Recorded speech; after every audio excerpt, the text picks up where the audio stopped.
Baseball season is here. MLB The Show 24 season is just right around the corner. Thanks for watching or wherever you're watching. I'm Robert Flores, a host here at MLB Network alongside comedian, podcaster, baseball fan. International superstar, man of mystery, the Kid Mero. How you doing, man? I'm good, man. It's good to be here. Good to see you, too. My God. You were saying earlier you've had to brush up on your stick skills here because with the new game just right around the corner, you've kind of been slacking a little bit. I've been slacking a little bit. I have been being defeated by my 6-year-old daughter. You know what I mean?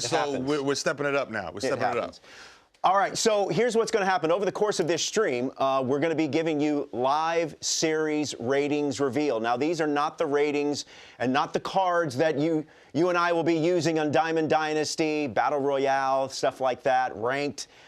We're going to be talking about that mode a little bit later, also talk about some of the new features in Road to the Show. But we're going to be dealing with live series ratings. We're going to go team by team and get some reaction. We got plenty of player guests, other special guests, and more importantly, Mero, the drops are active. All right, the drops are active. The drops are active. They were mad last year. Yeah. They're like, where's my drop? Where's the drop? The drops are active, guys. All That's right. Everybody in the chat. I can't see the Twitch chat going right now, but I know you all are going hammer. Because those bronze and silvers are not going to open up themselves. So make sure that your account is connected because the drops are active. We're also going to be monitoring the chat, and we can't wait to hear and read some of your nuanced and constructive comments. So we'll be monitoring those throughout the show. Let's bring in Rory McCann. He is Rory is the senior live content specialist. He's also our ratings guru, and we're going to be going through him and visiting with him and maybe even challenging him a little bit on some of the ratings if we feel like maybe they're too low or too high. Rory, good to see you. How are you? I'm good. It's good to be back here again. It's good to see you guys. Hey, real quick, what kind of feedback do you hear from players over the course of the year or this time of year when you hear or they hear about what their ratings are? Well, when they like their rating, it's usually pretty good. We love seeing those videos of them happy to see. Recently, we've been seeing all the Diamond Club reveals where people are seeing their diamonds in Diamond Dynasty and seeing some really cool reaction videos to that. And then there are some of those where they might not exactly think we've put them where they should be. And we also love watching those videos, kind of seeing how they react to it. And, we love being proven wrong here at MLB The Show. And the great thing is we can do roster updates throughout the year when they do overperform what we had them at during the season. And we give them that rating boost. So we love to see both reactions, really. Hey, Rory, go ahead, Mero. Has anybody ever hung you over a balcony to improve their rating? Are you the guy that they get mad at? I'm pretty sure some players. What do you think, Suge Knight plays in the majors? Thankfully, I'm pretty hidden. No one can find me. I'm in a remote studio over here, but I'm sure people have wanted to. Good to know. Good to know. Hey, real quick, Roy, just give us a thumbnail sketch on how these ratings are compiled, what you and your team, what the process looks like. Just real quick. Yeah, so the way that we go about it is we start out with basically a 3-year average where we're looking, 2021, 2022, 2023 at a lot of these players, getting just accumulation of their stats over the years. And we kind of start from there and then work on, if a guy had a huge breakout season last year or, returned to a form that we saw in the past, we'll weight that a little bit more than what we've done in, looking at the previous seasons before that. But basically, we start with that 3-year average and kind of go from there. With players who just came up, it's going to be a lot more heavy weighted on what they've done in the major leagues. So that's kind of just the way that we go about it and go about our process. All right, well, stand by. Like I said, we're going to be checking in with you, and I'm checking out ANF_Gold99 asking what game mode is this for. My man, this is live series. It's not for Diamond Dynasty. It's not Road to the Show. We're going to talk about those modes throughout the course of the stream. But for now, let's get in and dive in with our first team, the Atlanta Braves. Papá, para el Club de los Diamantes, Arturo dice, devuelva. All right, thank you, guys. I love it. Yes, this is beautiful. 2 years in a row now. Oh, it says it on there. I'm a big The Show player, so it's big for me. Okay. I'm here for it. Very nice. Beautiful. This thing is beautiful. Whoever made this deserves 100 for sure. All right, obviously those Atlanta Braves very thrilled to be part of the Diamond Club. And Miro, as you would expect, this team is loaded top to bottom. Bro, they're more loaded than like the fries at Checkers, dog. Like they have a squad over there. Ronald Acuna is like. Have you met him? I've met him. Super nice guy, super humble dude. I thought he was Dominican for a very long time. So I approached He's Venezuelan? He's Venezuelan. I approached him very Dominicanly. You know what I'm saying? Like, you claim him. You claim him. Yeah, no, he's one of us. He's one of us. But again, like, absolute stud. Y'all seen it, 40-70 season last year, you know what I mean? So, like, I think he's on pace to do the same thing. Clearly, he's in the Diamond Club for a reason, you know what I mean? And, man, like, I'm just excited to watch him play because he's one of those guys that's, this word is often overused in sports, electric. Oh, absolutely. You know what I'm saying? And electric is a good way to describe the fastball of Spencer Strider. Woo. The K per 9, a 95. The slider is filthy. Oh, by the way, get used to those new pinpoint mechanics in 2024. Yeah. I love what this guy can do. I love the number, the 99, and that fastball is hot. It's hot, and the mustache is also hot. It's giving Yankees. It's a nice look. It's giving Yankees. Listen, I'm just saying. Like, listen, we know I'm biased, okay? You look like you belong in pinstripes, buddy. You know what I'm saying? Just being honest with you. Hey, he just re-upped. I mean, he just signed an extension with the Braves, so he ain't going anywhere. Anything can happen. Matt Olson also, not too long ago, signed an extension with the Atlanta Braves. His overall rating is 95. The power against lefties is at 84, left on left. Okay. You love it when you can take your opponent deep on a left-on-left scenario, but the power against righties, right near the top, 99. Untouchable. And he deserves it, man. This guy's been mashing. Killed it last year. And how crazy is it, Miro, that for this young man to take over for Freddie Freeman, an iconic player for that franchise, and he comes right in and nearly equals the same kind of production that they were getting from Freddie Freeman, one of the best in the game. One of the best in the game. Like you said, steps in, doesn't miss a beat. And I think the future is very bright for you, bro. The future is very bright for you. Listen, lock in. This is your year. You know what I mean? And you're on a team with Ronald Acuna Jr. And people are talking about you. So all these guys, Mike, you know what I'm saying? All these guys, lock in. Well, let's talk about Michael Harris II. Started off his sophomore campaign last year a little bumpy, but then found his stride. Once again, contact against lefty, left-on-left matchup, he's at 90. And then the contact against righties is actually, it's a reverse split here. For Michael Harris II. 89 overall is the center fielder's overall rating. But the signature play for me last year for Michael Harris II, it came obviously in a series they lost. Yeah. But that victory, the win against the Philadelphia Phillies when he doubled up Bryce Harper in Game 2, that was one of the most exciting plays of the postseason. But Philly fans in the chat will be quick to tell you, hey, we won the series. No, we won. Scoreboard. You're right. Yeah. So, again, this roster, this franchise, loaded. They are in contention every year, and these guys are a big reason why. Ronald Acuna Jr., who can forget his milestone card last year in 23, the 40-70 card. That card was in my lineup as soon as I could get it, and it's still in there. Spencer Strider's at 97, Austin Riley, Matt Olson, Sean Murphy behind the plate, and Michael Harris II rounding out the top 5, both in at 89. If my kids brought that home as a report card, I'd be very satisfied. Yes, that is a good report card. All right, let's stay in the National League East, and let's talk about the Miami Marlins. All right, Luis Arraez.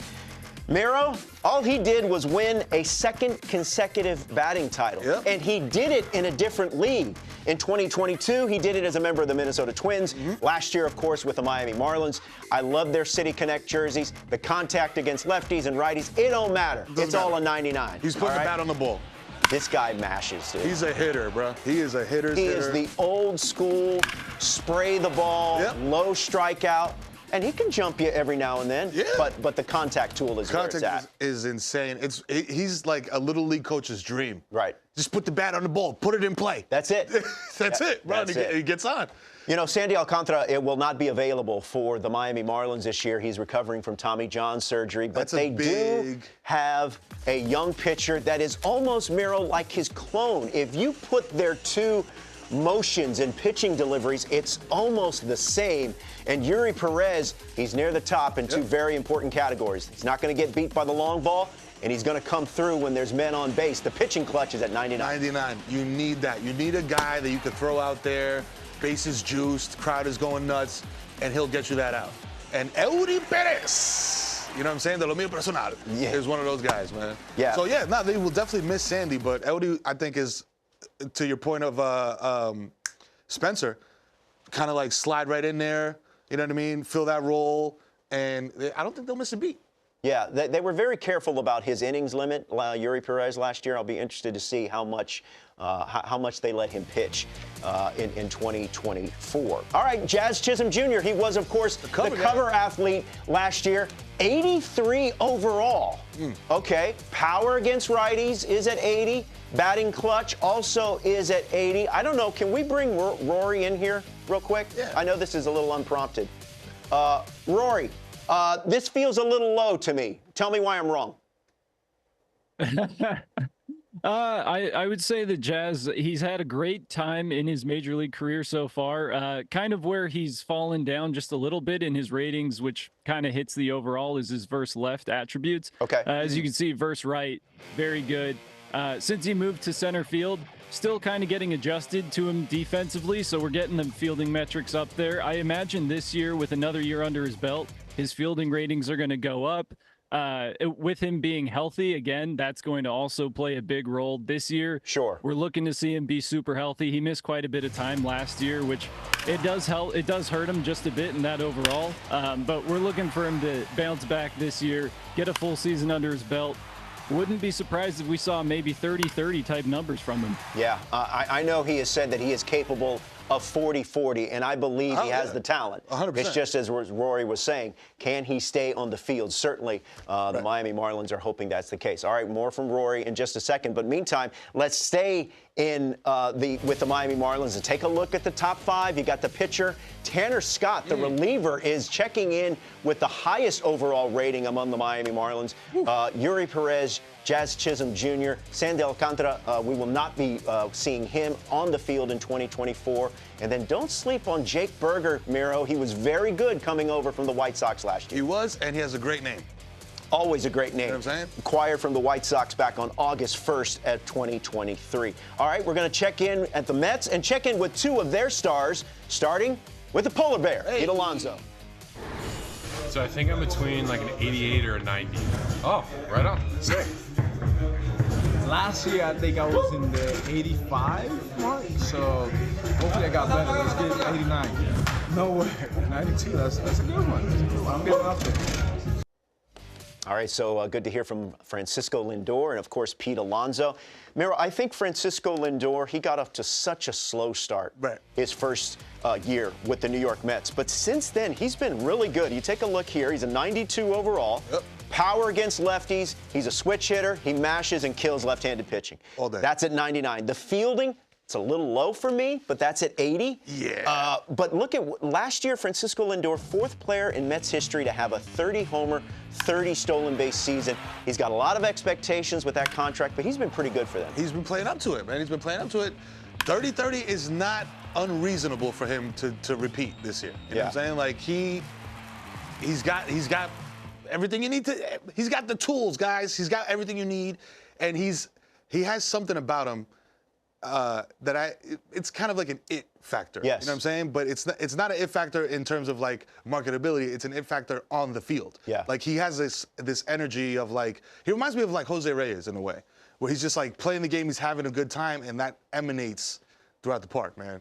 You win when you're having fun. Right. Well, Pete Alonso certainly has fun when he's at the plate. He is one of the most prolific power hitters in the game. El oso. As evidenced by these numbers here. Look at the powers. It doesn't matter if it's lefty, righty, ambidextrous, amphibious, whatever Throw you with your call foot. it. Yeah. A 99 as part of a 90 overall. I love what this guy does. One of the reasons I like Pete Alonso is he understands, he loves being part of this Mets franchise. He understands that he's one of the foundation pieces and he's one of the faces of this franchise. I think it's going to be interesting to see what his free agency looks like if he and the Mets are unable to work out a contract extension. Stevie, You know what to do, Uncle Steve. Come on, you got to keep this guy in the fold. He is the Mets. Alonso has led the majors with 192 home runs since making his major league debut back in 2019. All right, Edwin Diaz, of course, last year we didn't see him because of the injury suffered in the World Baseball Classic, just a fluke injury. He's at 89 overall, but Miro, we're going to hear the trumpets again, hopefully very soon at Citi Field. No, this guy's, I feel like that fluky injury just put him in a position to come back this year and absolutely just flame everybody he sees. Yeah. You know what I mean? Like the guy, he was already like a rocket launcher pre-injury. Yeah. And now he's just had a year off to just rehab and like get his stuff back, get the things working. I think he's gonna have a big year, man. And listen, I love the Mets. I'm not a Met hater. I love New York baseball. This team has not necessarily lived up to expectations. Yeah. I think this year they turn it around, man. They live up to. Well, they're in a tough division. They're arguably in the toughest yeah. division in all of baseball, and you got two monsters with the Braves and the Phillies, but we'll see what the Mets can do. I got a hot take about the Phillies, man.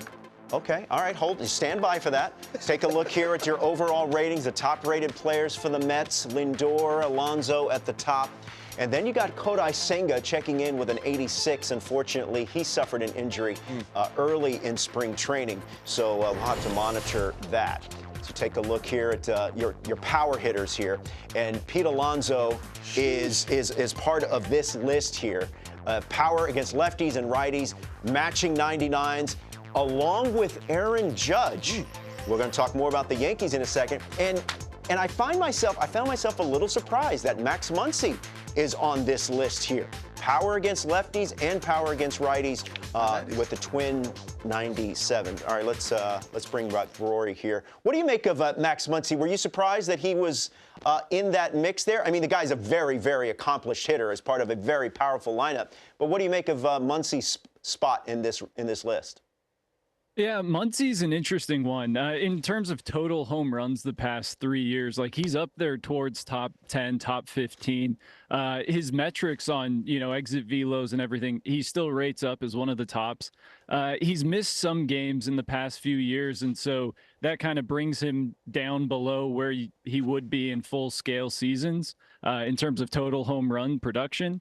Another thing that he does super well is he draws lots of walks. And the way that we come up with our power metric, it goes off of home runs, goes off of how many at-bats you have. So with the amount of walks that he gets, it kind of helps out with those power numbers. And because he's so balanced hitting homers versus both righties and lefties, he does get up there as one of the top power hitters in the game.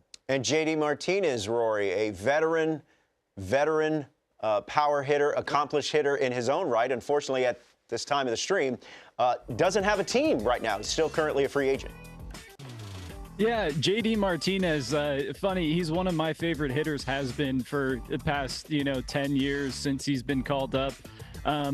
The way we look at him, last year he had an insane season, 33 home runs in like 105 games. In terms of a full-scale season, if it was on a 162-game level, he's hitting over 40 home runs, which is kind of getting back to where he was in Boston in those last few years. So it's more of looking at, last year he was insane. You look at his percentile rankings for exit velo, barrel percentage, he was 98th percentile. So the power is definitely still there with JD. Yeah. And honestly, if I'm not a GM, but if I were, he would be on my calls that I'm picking up right now. Oh, no, without a doubt. There's a handful of teams that could use J.D. Martinez right now. Hey, real quick, Rory, before we let you go here, there's a few people in the chat I think rightly questioning Yordan Alvarez. He is not on this list. If we could put that list up there again, you do not see the big Astros slugger on this top 5 list. Top 5 hitters with at least 93 power against left and right. What do you say to that? Yeah, it's actually funny. Yordan he falls just right off of this list. I think it's like 99 power right, 90 power left. So he is still there in, top 10 for our ratings. In terms of him as a hitter overall, we're probably going to get to it later, but his contact ratings have him up as one of the top hitters just all around in the game. So don't worry, Yordan Alvarez has very great power, very great contact. He is a great player in MLB The Show. Oh, without a doubt. That was Roflo. Yeah, I was comments. actually the one. I was posting all these Yordan Alvarez comments under my pseudonyms in the chat. So that was all me. Joe. Put some respect on Yordan's Yeah, name, that's man. right. All right, we will talk about the Astros and get to that American League West, but let's continue on in this National League East. And let's talk about the Washington Nationals, where some members of the team staff take guesses on what they think Joey Meneses' clutch rating is, starting with former Nats player Sean Doolittle.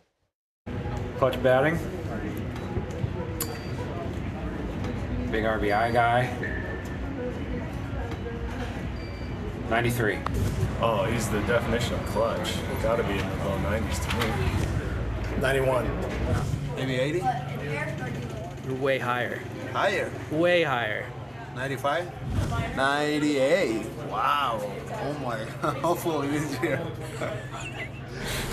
Joey Meneses even surprised himself a little bit. Yeah. I don't know, Roflo. You tell me, because you've been doing this a long time. Yeah.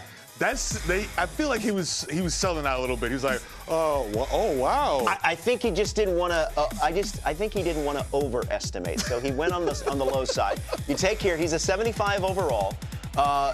He's got a great story. He took a long route to the major leagues, but he has become a very important part of what I think is going to be a very, very good Nationals team soon, and maybe sooner than you think, because while we're not talking about some of these players now, they've got a very rich farm system, including James Wood. And for you Diamond Dynasty players, I know you're still using that James Wood Future Stars card.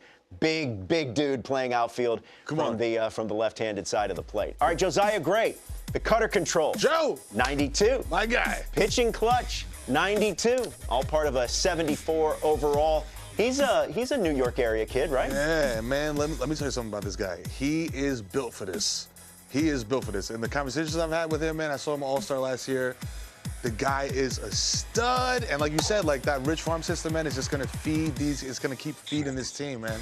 I am very excited about what they're about to do, man. Because, hey, Joe, if you're listening, you got it, baby. You know what I'm saying? You got the juice. Hey, we got a couple of former champions here. We got Zazzy and Kreiner in the chat. Two guys very, very good Diamond Dynasty players. They've won a lot of money playing this game, so appreciate you guys hanging out in the chat. Also, shout out to all you toxic players that are in the chat. You bunt cheesers and rage quitters. You rage quitters, when I go deep in L2 on you, don't get mad. And don't rage quit before the ball lands. Come on. Let the ball land before you quit. The game is the game, That's baby. all I'm saying. You know what I mean? Sometimes you gotta take an L to savor the W's. Come on. Okay? All right. Okay, let's talk about Nick Senzel here as we continue on with the Washington Nationals. 72 overall, Miro, with a very good contact rating against left-handed pitchers at 88. Okay. And then the power against lefties is at 70s. He's sporting those sweet City Connect jerseys. I heard that they're going to be discontinuing these City Connect jerseys. I love these. I love these. Yeah, listen, some of them were not the best. Some of them are tremendous. Why don't we try something different? Let's take a fan vote. Which ones did you guys like the best? You can say it in the chat. Be as toxic as you want. Are you talking overall City Connect? Overall. I think the Marlins City Connect jerseys, I think those are the best ones. Yeah. I like the Seattle one myself. You know what I mean? Those are also good. Very nice. All right, here's the top overall players for the Washington Nationals. Definitely an ascending team. You've got Lane Thomas at the top at 83. Hey, look who's here. Hey, Joey Gallo. The Battle Royale god himself. Joey Gallo just under 80 at 79. Stone Garrett, Hunter Harvey, Joey Meneses, and Eddie Rosario are in at 75. All right, that's going to do it for the National League East. Let's jump into the National League West. And let's start with everyone, or nearly everyone's World Series favorite this year, the Dodgers. Teoscar Hernandez attempting to guess some of his ratings. Check this out. Dímelo. I think it is, I'm going to say 89. Close. All right. You always need to go above. I think it's really high, but I'm going to say 93. 89. And then last. Okay, a couple of housekeeping things. One, yes, I'm with you. I'm surprised C.J. Abrams was not on the Nats top 5 overall. I might want to check in with Rory on that. And then two, we're waiting on a guest for the Philadelphia Phillies, so we have not forgotten about the Phillies. We're going to circle back, but this is live TV. This is how it's it a works. Live stream. You got to adjust, all Gotta roll right? with the punches, man. Look, the Los Angeles Dodgers, they signed everyone. Everybody. They signed Shohei. They signed Teoscar. They traded for Tyler Glasnow. They signed Drake. They got Meek Mill in a trade. Yeah, I think they got Future and Jay-Z. Absolutely. And, so they got everyone. cash considerations. But it starts, of course, the big-time acquisition with Shohei Ohtani. Come on. And he is a 99 off the jump. Guy's an alien. And the power against righties, yes. The power against lefties, absolutely. We're not going to see him on the mound this year, Miro, but I have a feeling maybe that might make him even more prolific at the plate. Oh, 100%. This guy, listen, nobody has done what this guy does. My good friend, CeCe Sabathia, said he is the greatest of all time. I'm not ready to go there yet because there's a lot of baseball to play for Shohei, but we've never seen this before. Yeah. You know what I mean? And, I think the fact that he can't pitch this year, he's going to lock in so hard on hitting. Listen, man, I'm seeing records being broken. I'm seeing, all types of wins happening. Shohei's good at Shohei, man.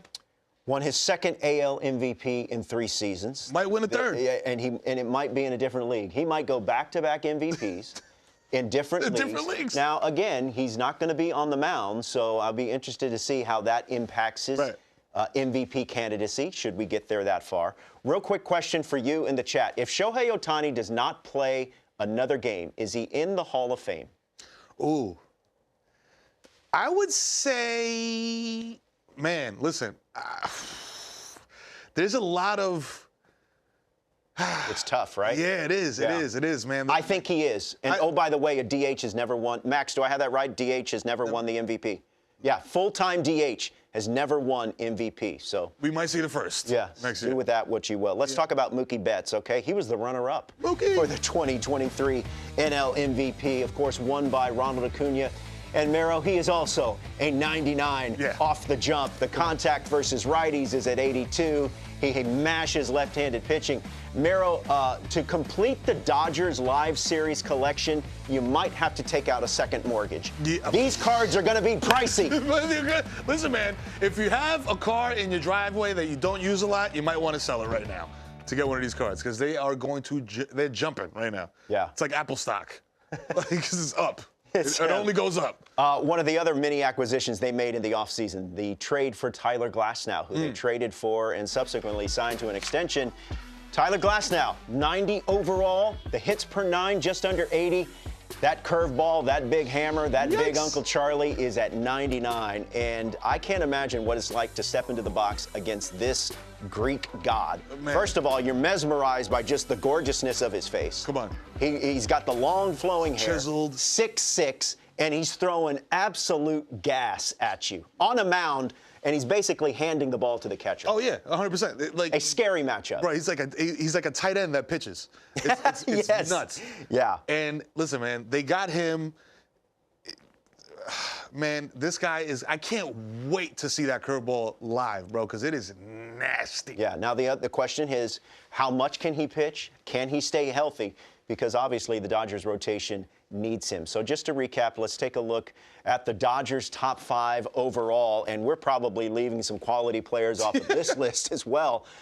Freddie Freeman is at 94, right below the 2 99s in Ohtani and Betts. Clayton Kershaw still hanging around. He's at 91, and then the aforementioned Tyler Glasnow is at 90. All right, what about your reigning and defending? The team that knocked out the Dodgers in the playoffs, the Arizona Diamondbacks. Zach Gallen and Corbin Carroll try to guess each other's ratings. Listen to this. Should be 100. I don't know. What are they going to give you? It's like a 93 or 94 would be my guess. 50? 91. Solid. 91? Damn, you broke the 90 barrier. I'll take that. That's pretty solid, actually. After 1 year, that's respectable. That's pretty solid. Gal, I mean, top 5 Cy Young 2 years in a row. It's gonna be. I'm gonna go 93. No chance. 91. Damn, we really got 91. We Twins. broke the 90 barrier. That's solid. You good with that? Yeah, we'll see. Two things. I love the Arizona Diamond hats for spring training. It's a very good look. And two, look, we all know the Dodgers are the heavy favorite in that division, but this Diamondbacks team, they're not going to concede anything. No I also way. like what they did in the offseason, and they got Corbin Carroll, dynamic off the top of the order, and Zach Gallen, one of the best pitchers in the National League. Come on, man. Rookie of the year, top 3 Cy Young guy. Like, they're going to be in the mix. They're going to be. It was not a fluke last year. They're going to be they're definitely going to be in the mix, and these guys are young, and they are cooking. Zach Gallen right here is a 91 overall. Finished third in the Cy Young voting last year. He was a first-time All-Star, went 17-9. He is the ace of that Diamondback staff, and they added to that staff, getting Eduardo Rodriguez. So as you're seeing some gameplay footage here, I can't wait to see what this team does in 2024. And also, too, Corbin Carroll. What does he have in store for an encore? The speed, of course, Mero, 99. Come on. Batting clutch, 96. He had some big moments in the postseason. He's a 91 overall. Who does he remind you of? I mean, I think of maybe like a Ricky Henderson off the top from the left-handed side, maybe? Yep. The guy, like, listen, he is not, he's one of those guys that steps into the box in a big moment. Stadium is rocking, and he delivers. You know what I mean? Like, he's one of those guys. A lot of guys, they have the tools, but they don't have the recognition, the je ne sais quoi, recognition to like this is a big moment. I got to get on base here. I got to make something happen. He's one of those guys. He makes things happen. Thrilly Dilly 94. These are not Diamond Dynasty ratings. These are live series ratings only. We're going to talk about Diamond Dynasty. We're going to talk about Road to the Show in just a little bit later in the stream. Also, drops are active. Make sure your account is up and running. One of my favorite players and one of my favorite cards to use, no matter what the card is. Ketel Marte, 89 overall. I think that's a tad low for me. But he really, I think, ascended as a superstar player, one that is worthy of being recognized as a superstar in the World Series and postseason. 100%. He did his thing in the postseason. He did his thing in the World Series. Listen, this guy, give him the point. Rory, give him the point. Make him a 90, man. Come on. He's one of those guys. Just give him that one extra point. Yeah, just one. Just one. 276, 25 homers last year for Ketel Marte, and he was the 2023 NLCS MVP in helping the Diamondbacks get to the World Series. So once again, your top 5 rated players for the Arizona Diamondbacks: Zach Gallen, Corbin Carroll, both at the top at 91. Ketel Marte, Christian Walker, one of the more underrated players in all of baseball. He's at 88. And then Merrill Kelly.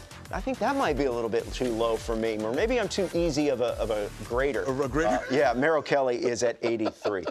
All right, let's bring in Hunter Pence, former big leaguer. He's also a gamer himself. Hey! He loves the video games. He loves the MLB, the show as well. And Hunter, how are you, man? How's it going?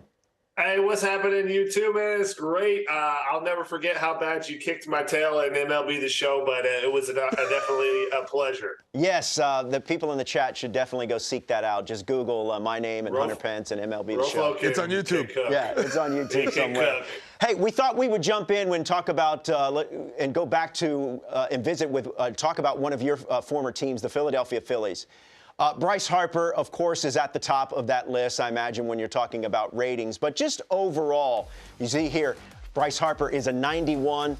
Contact against righties is at 90, and then he's also a 90 when it comes to clutch at the plate.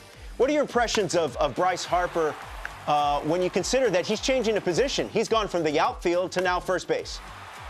You know, I just know that he's got such good coordination. He's got such good hands, baseball IQ. He's been doing this since he was real young, and we are watching him kind of in his prime where he's put the insane talent and on top of just mastery of the craft. So, like, we're watching. The reason that I think Bryce Harper could even be remotely in a 91 versus like a 99 or 100 is as long as he stays healthy, this dude is one of the best hitters we have ever seen.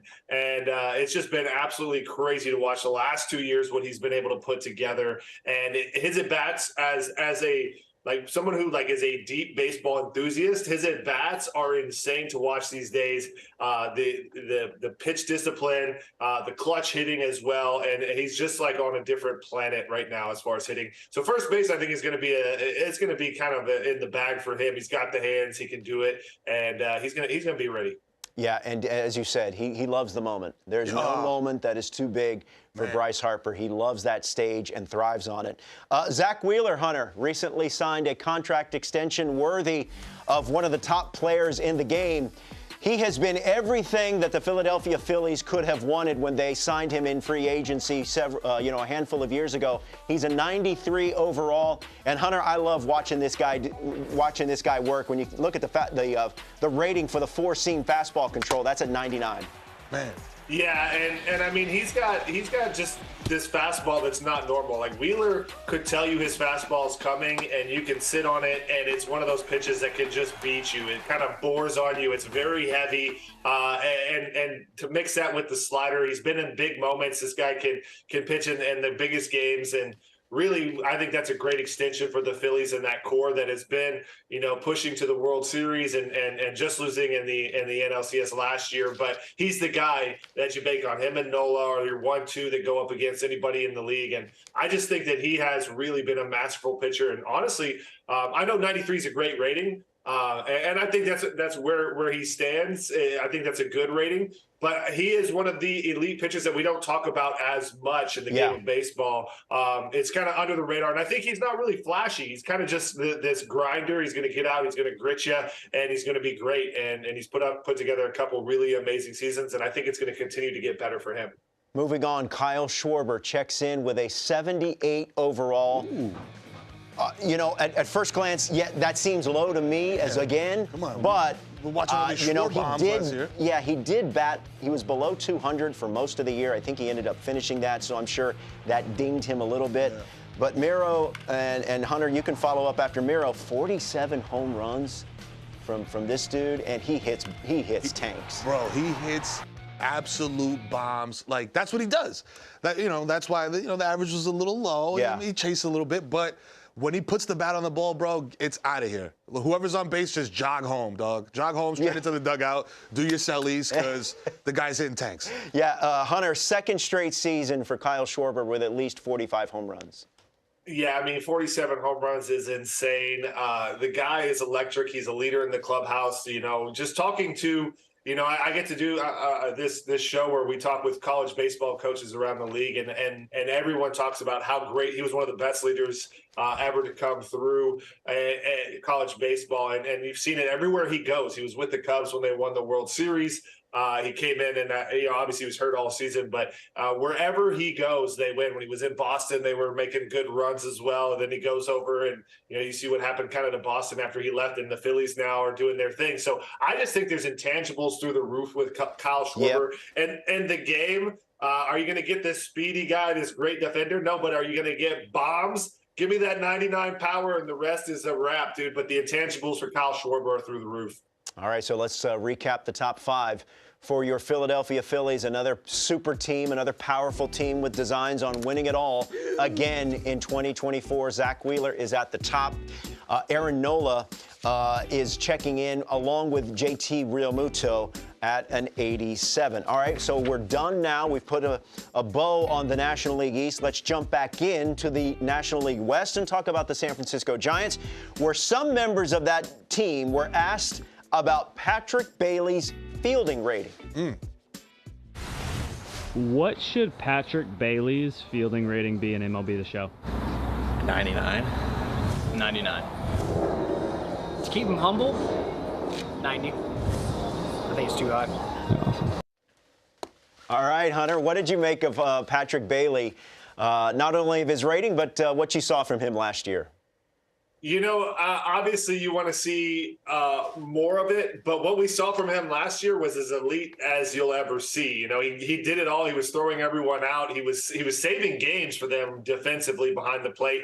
I think, once again, this is something that as an enthusiast, as a person who watches the game and studies the game and is constantly learning, his intangibles of working with the staff, his poise, his heartbeat in the big moments. Like, he had tons of clutch hits as well, but defensively, he just won us the Giants some ball games, and really was.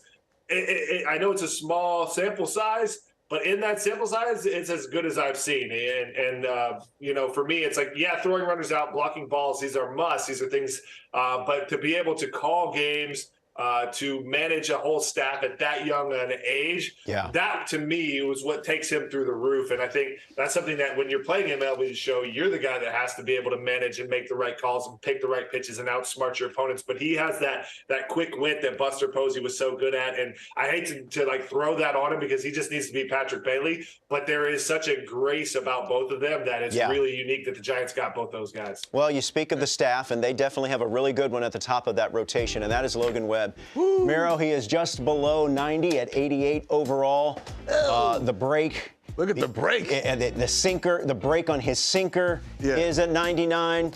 And once again, some new pinpoint pitching mechanics. If that's something that you do while you're playing and on the mound, got to get used to that. But Logan Webb, Miro, 11-13 last year. The record's not great, but overall 3.25 ERA. Solid. And led the majors in innings pitched with 216.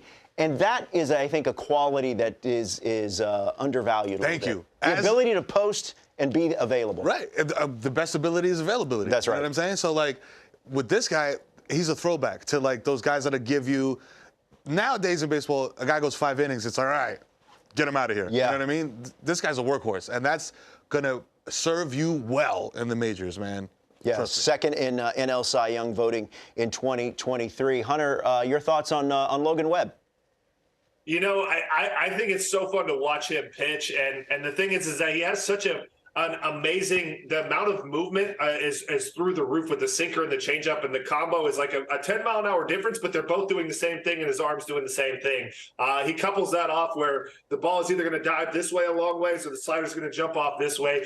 You're absolutely right, though. Innings pitched is like that is like that's your workhorse. That is the showing up and taking on the challenge over and over again. I think this is really underrated. It creates a lot of respect throughout the league. If you're able to get innings for your team, you enhance everyone around you. You make the team you keep everyone in the bullpen so much more fresh, and you have to have the ability to be oppressive in the strike zone to be able to eat that many innings. So he can throw strikes and you can't hit him. And he also can throw the ball where it's moving so much that he's going to get a lot of chase. Logan Webb is definitely, a centerpiece for the Giants in their future and the success that they're looking to move forward. He's an ace that can go up against anyone. Give me more than an 88 row flow. What are you talking about? Yeah, that's I think I could be persuaded to put him in that 90th, that 90th rank there for Logan Webb. I agree with you here. If you're starting a Giants franchise on MLB The Show in 2024, you're going to be able to use, if you so choose, Robbie Ray, who they acquired in the offseason from the Seattle Mariners. One of the more intriguing acquisitions and trades in the offseason. He's a 76 overall. He's going to miss most of this season, Hunter, with Tommy John surgery, but you look at his numbers with control on four-seamers and sliders. What do you think Robbie Ray can give the Giants? We're talking about, Cy Young caliber, this guy when he is healthy. And I think he pitched a lot of last year. Probably not healthy, ended up having to get the Tommy John. So when he comes back, this dude is a gladiator. I've faced him a lot. He's out there grunting. He's pumping 97, and he's really mastered that slider. He gets some of the most chase you will ever see on the slider. So if they can get a healthy Robbie Ray, if they can stay in contention, this is a dude that is Cy Young caliber. You couple that with Logan Webb. He had a couple starts that were like grenades that just really dug him a hole, and he pitched his way out of it. So I think you're going to get a Logan Webb who probably isn't going to have – you got to believe there's no way he's going to have those grenades that he had early in the season. You get Robbie Ray healthy. Alex Cobb was another, he was the all-star for the Giants last year. Another dude that can just win ball games. I think they're sneaky good like they always are. Yeah. The Giants are always overlooked, but they're always good, and they got some arms. They got to get them healthy, though. You're absolutely right. If we could go back to the gameplay footage of Robbie Ray, Miro, Robbie Ray is known for wearing very, very tight pants. Tight pants. I don't know if we can rack that in. Here we go. Oh. I feel like the gameplay's not doing the tightness of his pants justice here. That's one thing I am fair. glad that they did in the show 24 is they did not include the see-through pants. That is true. You know what I mean? Yeah. We don't have the see-through pants. Yeah, this game is not rated M. It's not. So you gotta be very careful about that. All right, Lamont Wade Jr. Late night Lamont. He's a very good hitter. 72 overall. The power against righties. The clutch at the plate is near 80 at 79. Hunter, this guy is sneaky good at the plate. I mean, he doesn't get a lot of recognition nationwide, but the Giants, he's an important part of what they want to do. Yeah, if he's healthy and he's in the lineup, he's changing the game in a major way. You're looking at, cuspy all-star last year in the first half, around an 850-ish OPS, and really just kind of does it all. But I think the clutch factor has to be higher than that with the amount of walk-off hits this guy gets. The bigger the situation, the better he is, and he's got one of the best. This is something that the Giants are really big on is, pitch decision. And he works the count. He gets a lot of pitches. He's like that ultimate top of the lineup guy where he can take you out of the ballpark, but he also is, I watched him get 4-walk games and if you didn't throw him a strike, he's not swinging. He stays in his lane. Late night Lamont is smooth. He's fun to watch. And when he's healthy, he changes the lineup. All right, let's take a look, guys, at the top 5 overall for the San Francisco Giants. Remember, these are live series ratings, not Diamond Dynasty, not Road. I mean, we're going to talk about Diamond Dynasty and Road to the Show in just a little bit. But you got Logan Webb at the top, Camilo Doval, who is one of the nastiest relievers in all of baseball, tied for the National League lead in saves last year. Jorge Soler, and then the recently acquired and signed Matt Chapman. Those two, along with Wilmer Flores, at 81. Hunter, thanks for joining us, man. Appreciate it. Dominican League legend, Hunter Pence. Thank you so much. Roflo, appreciate it. All the best. You got it, man. That's Hunter Pence, former San Francisco Giant, former Philadelphia Phillies. Let's continue our conversation with the National League West, and let's talk about the San Diego Padres. And let's check in with the Heartbreak Kim, Ha-Seong Kim. 제 종합 점수는 70점일 것 같습니다. 87. 생각보다 높네요. 제 수비 점수는 90점일 것 같습니다. All right, so his fielding is at 90. Ha-Seong Kim, you could make the argument that he was the Padres' most consistent player last season. He was excellent. Obviously, he's looking forward to opening the season in South Korea in front of his home country as the Padres will open up the 2024 campaign against the Los Angeles Dodgers. Oh, baby. So, all right, Fernando Tatis Jr., 92 overall, 88 contact against lefties, and his fielding is at 93. I think fielding is the most interesting, Miro, because this is a guy that last year played right field full-time for the first time and looked very good doing it. Platinum glove, first year. I mean, what are we doing here? It should be a 95 or above, let's be honest. You know what I mean? The guy still has, the bat works, the fielding is incredible. Guy's a superstar, man. You know what I mean? That's why, he is who he is. Yeah. 92 overall, 25 homers, 78 RBIs. Remember, he did that in 141 games. Also, Manny Machado right behind Fernando Tatis. He is at 91 overall. Power against lefties is at 85, and the contact against lefties is at 90. Miro, this is a guy that played hurt for a lot of the season last year, but he did manage to put together his 7th season of at least 30 home runs in his 12-year career. He's another guy that he posts every day. He's in that lineup, whether he's hurt or not feeling great, he's in. And that's it. And going back to the best ability is availability. Like, if you could get in there and play hurt and still give me 30 home runs a season, like adds so much value to the entire franchise team, whatever you want to call it. And he's one of those guys, man. He's one of those guys. I talk about it in baseball a lot. Guys, the guys, name recognition, the guys that put the numbers up that make you recognize them. He's one of those guys. Even if he has an off year or whatever, but like you said, consistently 30 homers, consistently putting up numbers, and he's going to do it again, man. Stay healthy. Yeah. Stay healthy. Stretch in the shower. I do it myself. Stretch my hamstrings with the hot water.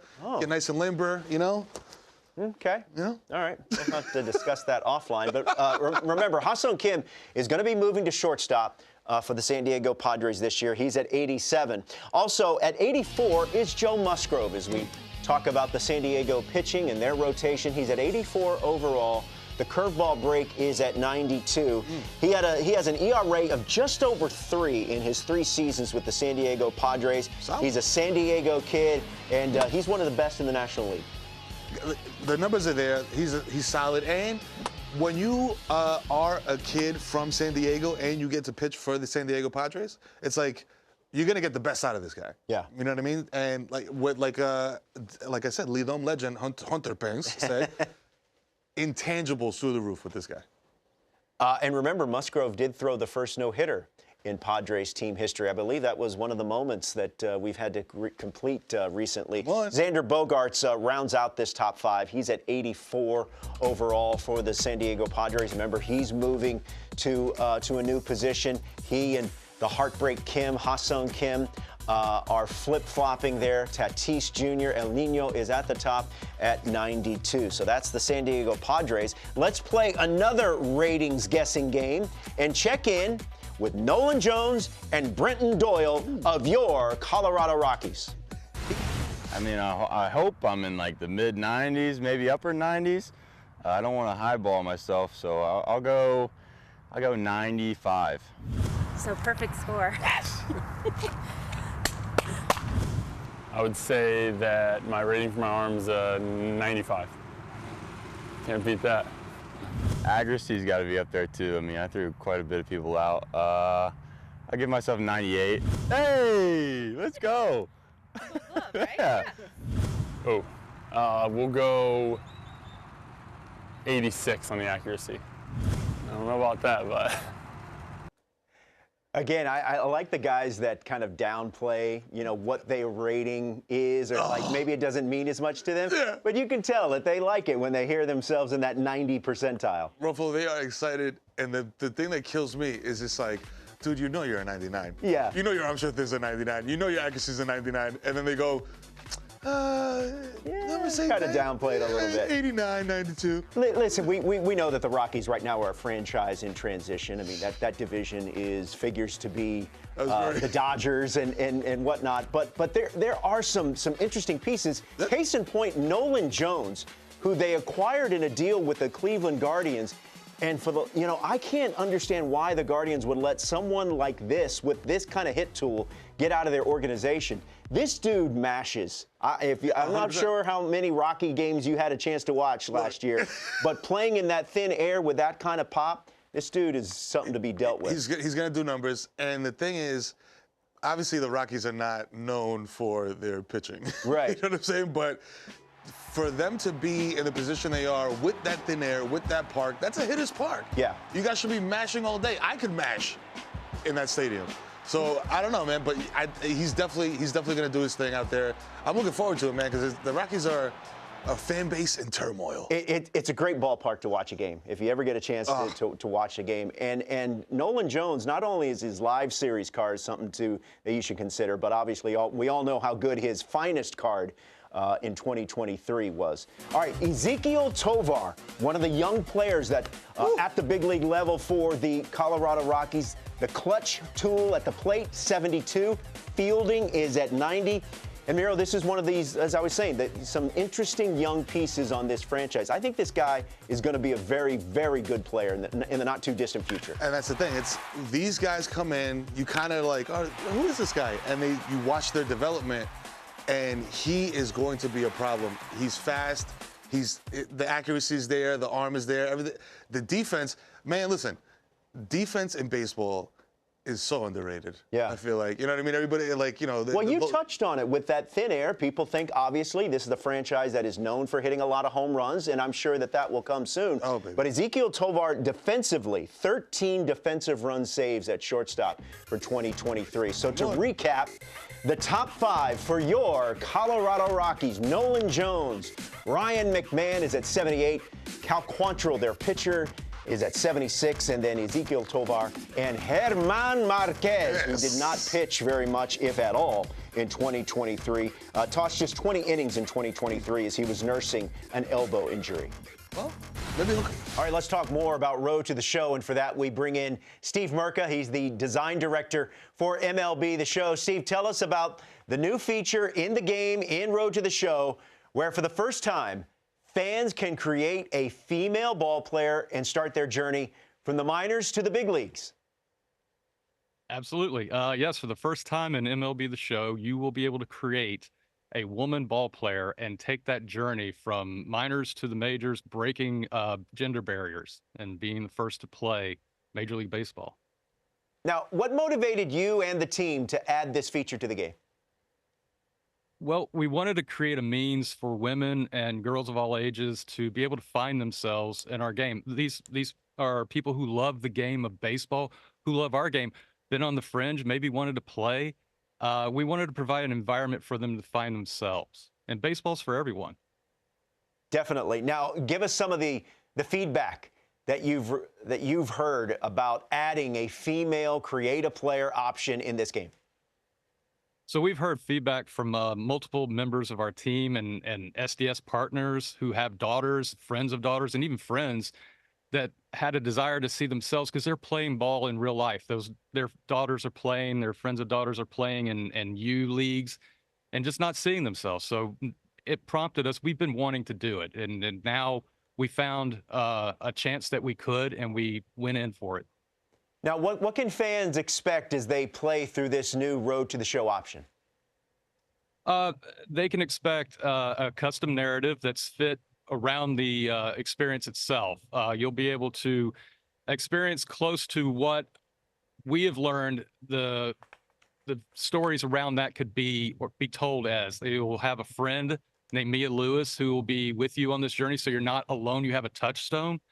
And you can expect the progression to be similar to that of any other ball player, too. You'll get better. You'll grind it. You'll see your stats improve. You'll see your attributes improve. You'll unlock perks all the way up to, again, making your way to break through into your first Major League game. Now, who did you and your team work with to ensure that this mode is as authentic experience as possible? One of our key contributors was Kelsey Whitmore of the Staten Island Ferry Hawks. She's an outfielder and pitcher, tremendous ball player, and she was very gracious in supplying her time for mocap sessions, so motion capture. She provided us stories and insight to what it's like to play as a woman in professional baseball, and she gave us great feedback on the work that we were constructing to help us shape it even more. What do you hope that this new addition within the game and Road to the Show, what do you hope that it does for the female ball players that are out there? Great question. I mean, the power of a video game. We're hoping that what it can do is it can raise awareness of women and girls playing baseball across all levels. We're hoping that they see that there's representation, that we're shining a light that this is a thing. This is a normal part of the world of baseball. Women play, girls play. And we're hoping that they find enjoyment away from the field in our game and playing with us. And on top of it, we're hoping for more bonding moments. We're already seeing results when we released this on social media that parents are saying, I'm going to bond with my daughter over this. She's been looking for something like this. I love baseball. I love your game. So we're hoping that we're creating more of those moments where people can come together over a fantastic sport. Well, I agree there, Steve. Great stuff, man. Good luck with the launch. We appreciate the time. That's Steve Merca. He's the design director for MLB The Show. Appreciate it, man. Thank you so much. It was a pleasure. You got it. All right, appreciate that. There were, some people that are worried about, well, it's not realistic. I want realism in the game. Let me just say this. Last week, I struck out, playing as Randy Johnson, I struck out Babe Ruth, who's dead, and there was a spaceship floating out in center field. Guys. So, I hit a home run with Hank Aaron into a dragon's mouth. Okay? Exactly. So, you know how it is. All right, so top of the hour here of this multi-hour stream. We're with you here till 5 o'clock Eastern, okay? So buckle up. Mero, Robert Flores, thanks for watching from wherever you're watching for. Let's jump into a new division, the National League Central, and let's talk about the Milwaukee Brewers. They've had an interesting offseason as well. They traded away Corbin Burns.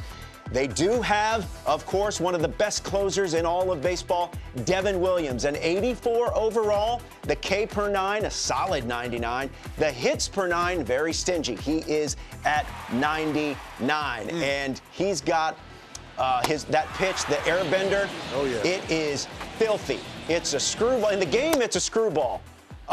In real life, I don't know what he calls it, but it is filthy, and he's one of the best. And think about the Brewers. They've had Josh Hader and now Devin Williams back-to-back as closers for their team. They know how to pick them. They know how to pick them, man. And also, here's the thing about the Brewers. Are they going to continue like this kind of like fire sale type of thing that they've been on? Are they gonna lock in, build these guys up? It's been interesting because the next guy we're going to talk about, Rhys Hoskins, they signed him to a contract this offseason.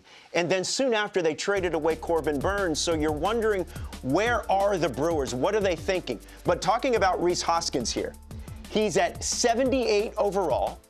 We did not see him last year. Remember, he was with the Phillies, Miro, and he suffered a knee injury during spring training. But in 2022, he helped that team get to the World Series, hitting 30 home runs. I can't wait to see what this guy does in Milwaukee. Oh, yeah.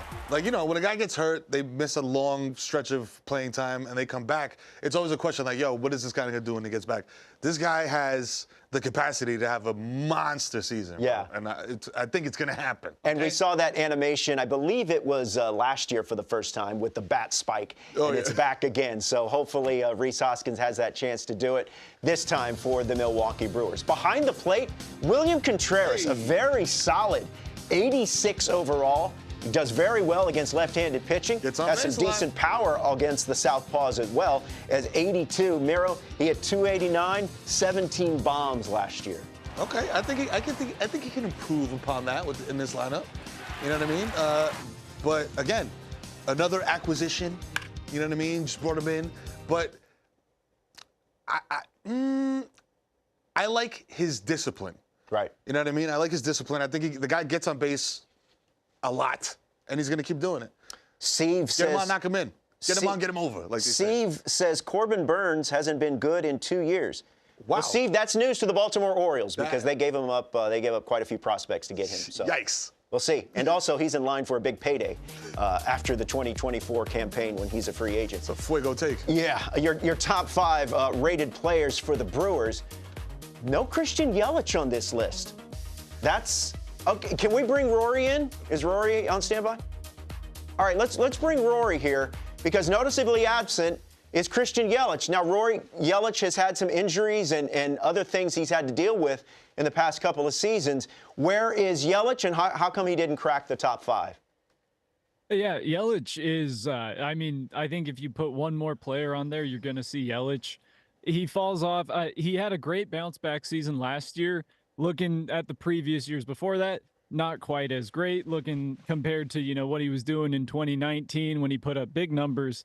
One thing that really does hurt his overall is just his defense. You know, he doesn't have a strong arm in terms of his fielding ability in left field. It's not great. But if you look at his attributes, you know, hitting-wise, he is very solid, and his speed and his steal numbers are both very good. So all around, he is right up there below those players, but he's just missing the list, basically. All right. The chat was definitely interested on that. And OIT in the chat also says, keep an eye on Abner Uribe in the back of that Brewers bullpen. It's Devin Williams to close, but Abner Uribe is definitely someone that could see a big spike throughout the course of the season. All right, we're going to do the same thing that Craig Counsell did.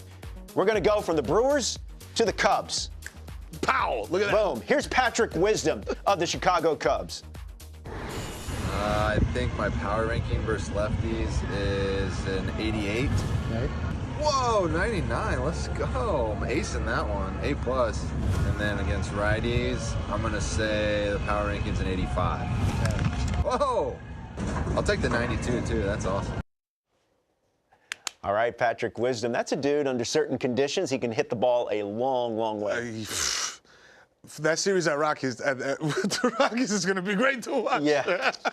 Yeah, the Chicago Cubs, of course, they added Cody Bellinger just recently, as Bellinger is going to re-up for the Chicago Cubs for another season. And so, too, is the shortstop Dansby Swanson. Between Swanson and Nico Horner, this is a very, very dynamic double play combination up the middle for the Cubs. He's an 88 overall.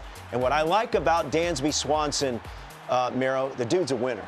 Yeah. You know, he was a part of a World Series team with the Atlanta Braves, and I think he's a very important part of what the Chicago Cubs want to do as well. It goes back to the intangibles, man, that Hunter was talking about. Like, when you are a winner, it comes across, man. It infects the dugout.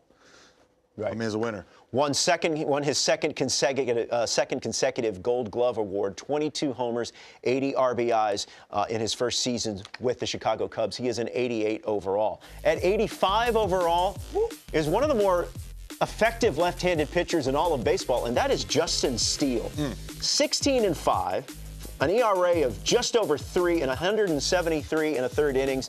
He finished 5th in the Cy Young voting. He's an 85 overall. And remember, there's no Marcus Stroman there. Yep. And in the absence of when Stroman was hurt at various times in the second half of last season, Justin Steele really stepped up. Yep.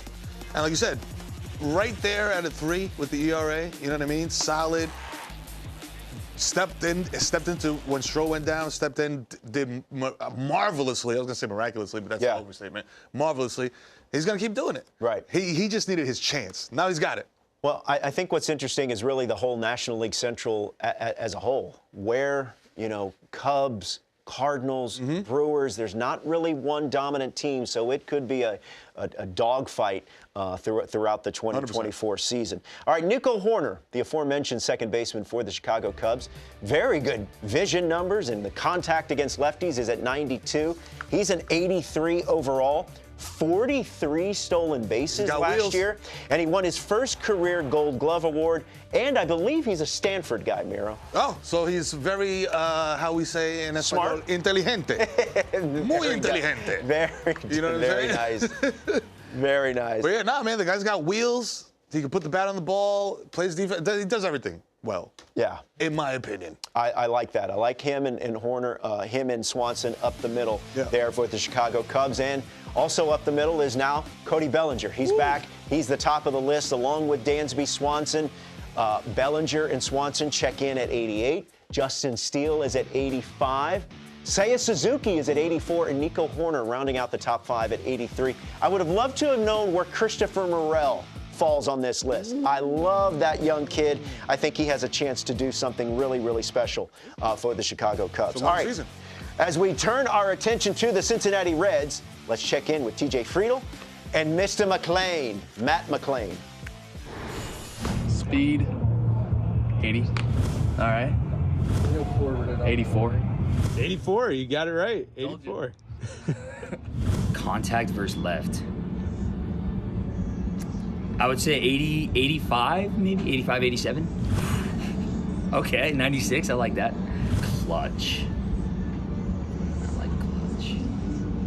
I would go up 85, 90. All right, that's good. I like that. I love that, and I love this team. Baseball is very regionalized. People hold their own team very close, and rightly so. But if your favorite team happens to be off and not playing on a particular night or day during the season, check out the Cincinnati Reds.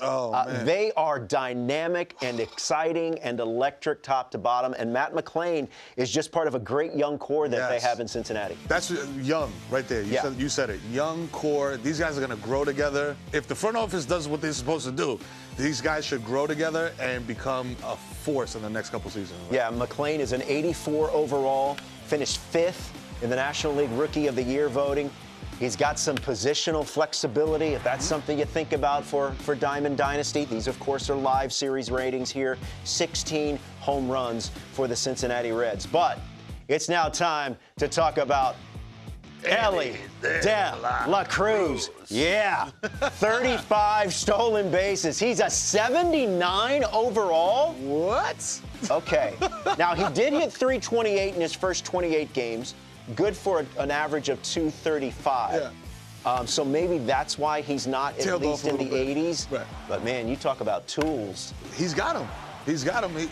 Listen, this guy, I predict a 40-40 season for him just off the strength of those tools. Yeah. And him getting that shot and just electrifying an otherwise kind of like you said, who's checking for us kind of Reds team. He put them on the map immediately. And then via him, you get to see Matt McClain, all these other guys that are like, oh, this is a really exciting young team. Yeah, I think this is going to be a very fascinating division to watch, and the Cincinnati Reds figure to be right in the middle. And if that's going to happen, then Hunter Green has to be a force at the top of that rotation. He's a 78 overall. You know the fastball is hot, checking in at just over 98 miles per hour. Ks per 9 is at 77. And I love what the Cincinnati Reds, the lineup is, as we talked about, young and dynamic, and they've got some very interesting pieces and dynamic pieces in their rotation, and Hunter Green is a part of it. 100%. Like you said, if he stays solid and he becomes one of their guys, go-to guys, this team is frightening. Yeah, so once again, Matt McLain is at the top at 84. You got Ellie De La Cruz rounding out the top 5. Hunter Green is a notch below him at 78. He's not in the top 5. And neither is one of my favorite young pitchers, Nick Lodolo, in them Lolos. Hey! So, okay.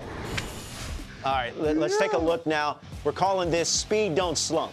Okay. These are guys that have at least 90 speed and 90 steal. Corbin Carroll, duh, right? Yeah, come on. Bubba Thompson, Trey Turner, he's at 92 in the steal factor. Yep. Jorge Mateo from the Baltimore Orioles, and Esteury Ruiz. Now he's a guy that could get lost out there in Oakland. They're in a bit of a transition right now, in flux. But Esteury Ruiz definitely can go get it in the outfield, and 100%. He can go steal you some bases with his 99 steal. All right, back here with Rory. We were surprised a little bit. We were talking about Ellie De La Cruz. He's below 80 there on his overall rating. What was the reasoning behind that? Yeah, so with Ellie, he was crushing right-handed pitching last year versus lefties when he switched around hitting from the right side. Kind of fell down. Numbers weren't as great. And with Ellie, you know, we know the sky's the limit. He's going to be a superstar player. With him, you know, kind of want to start him out maybe a little lower than what people would expect him to be. But don't worry, we'll be watching him very closely, and I'll be watching almost every game he's playing in, and expect him to get up higher very early in the season and might even be cracking 90 by the end of the year. And then Hunter Green, what went into his rating? With Hunter Green, he started out the first half of the season a little bit bumpy, but he really seemed to figure something out in that second half. So basically, we're looking at the whole season as a whole. The numbers on the full level, not exactly as great as you would expect, you know, maybe at the 85 where he might have been towards the back half of the year. But we do fully expect him to keep on that momentum, pick it up in this first half of 2024. And he's another one who I would say 85 plus will be where he finishes the year.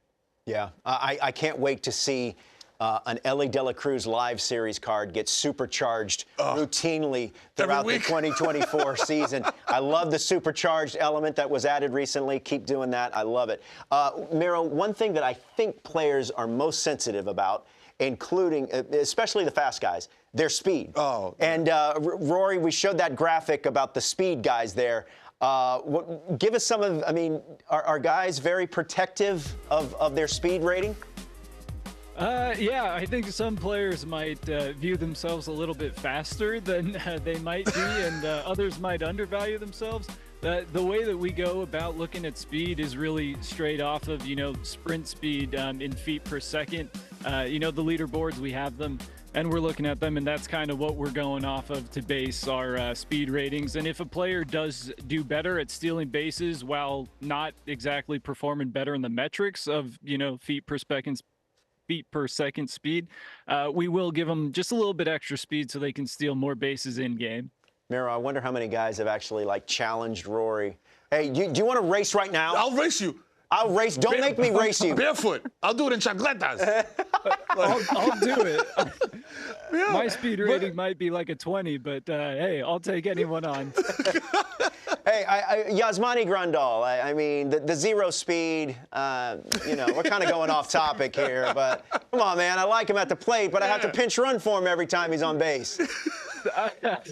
I know what you mean. When I'm using him, I hit the ball 400 feet and the gap hits off the wall, and I'm like, oh, there's a single. There you go.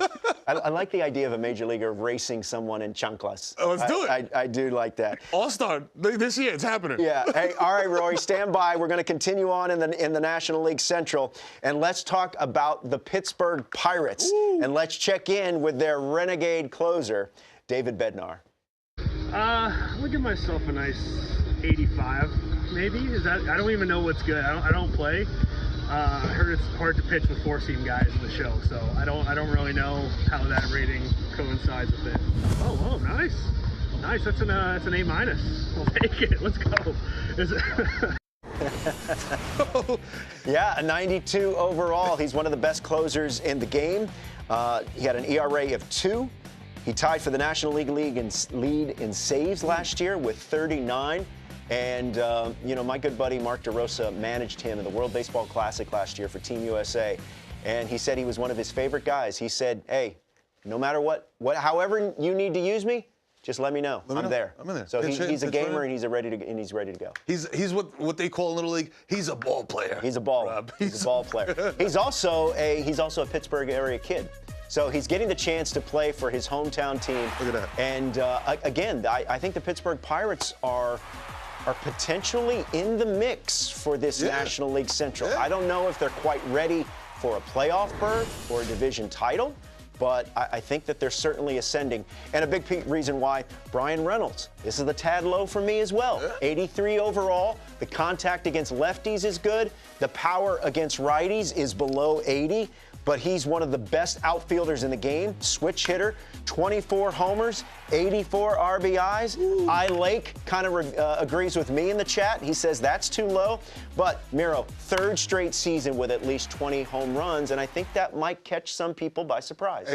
I think it does because, listen, a guy like this, Pittsburgh Pirates, not like a nationally televised all the time. You got to really be kind of like locked in on these guys, but.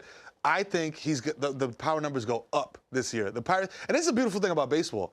Everything we're saying here in this 5-hour session is going to be wrong, in June. So you know what I mean. So, like you said, the Pirates are scary. They're dangerous. They might maybe not ready for the playoffs. They got off to a good start last year. Then O'Neal Cruz got hurt, and that really changed their fortunes here. But continuing on with the Pirates, Ke'Bryan Hayes is at 81 overall.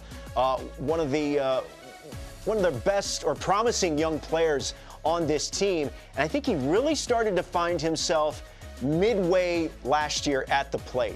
Contact against lefties is at 86, and Miro, the fielding, is at 99. He's one of the best with the glove. He's one of the best with the glove, man. Look, so with Ke'Bryan, it's again, consistency, health, availability, the tools are there, the defense is there. You can learn how to hit. Defense is harder to teach. Yeah. Speaking of his defense, and he won his first career Gold Glove last season. It was the first non-Nolan Arenado winner at third base in the National League since 2012. Oh, man. So take a look at the top 5 overall. I could make the case that maybe Jack Sawinski could be in this top 5, but I'm not going to quibble too much with it. You got the right names: Bednar, Reynolds, Keller, Hayes, and of course O'Neal Cruz at 79. And speaking of Nolan Arenado, let's pivot to his new team, the St. Louis Cardinals. Here's Nolan trying to guess Paul Goldschmidt's rating. Check this out. It's got to be mid to high 90s also. I mean, Goldie's a 30-homer guy. He's always been that guy. So I feel like he should be up there with all of them. Ooh, I don't know. I mean, he had a couple in 21 over the left center bullpen.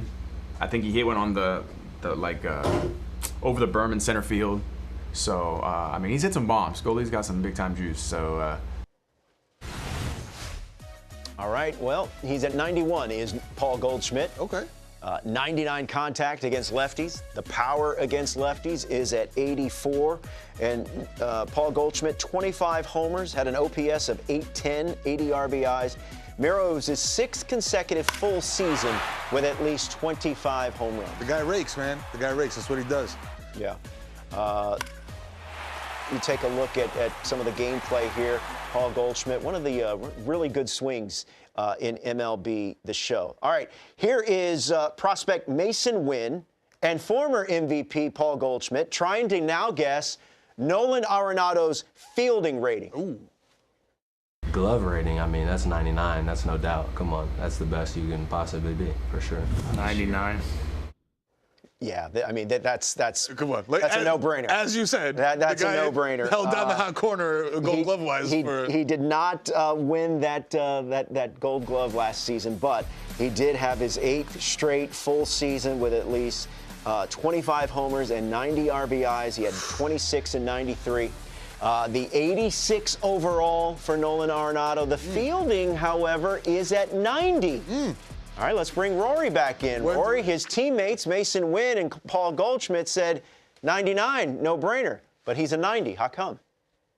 We're going off of just the metrics on how they evaluate Nolan Arenado. Obviously, the awards and accolades speak for themselves with Arenado, and he's got a Hall of Fame career. I want to also point out, 99 fielding is like you are elite, insane numbers, and that does describe Ke'Bryan Hayes. Arenado in past few years has been that way. Numbers just overall aren't exactly insane, but they're also very, very, very good. And a 90 fielding rating is still extremely good in the game. So I don't want to make it sound like we've discounted Nolan Arenado at all, because 90 is still very much respecting the talents that he has in fielding. Okay, fair enough. Meantime, the St. Louis Cardinals, really added to their rotation in the offseason. They brought back Lance Lynn. They also signed Sonny Gray. Now, Sonny Gray had a little hiccup there with a hamstring issue, but he's an 89 overall.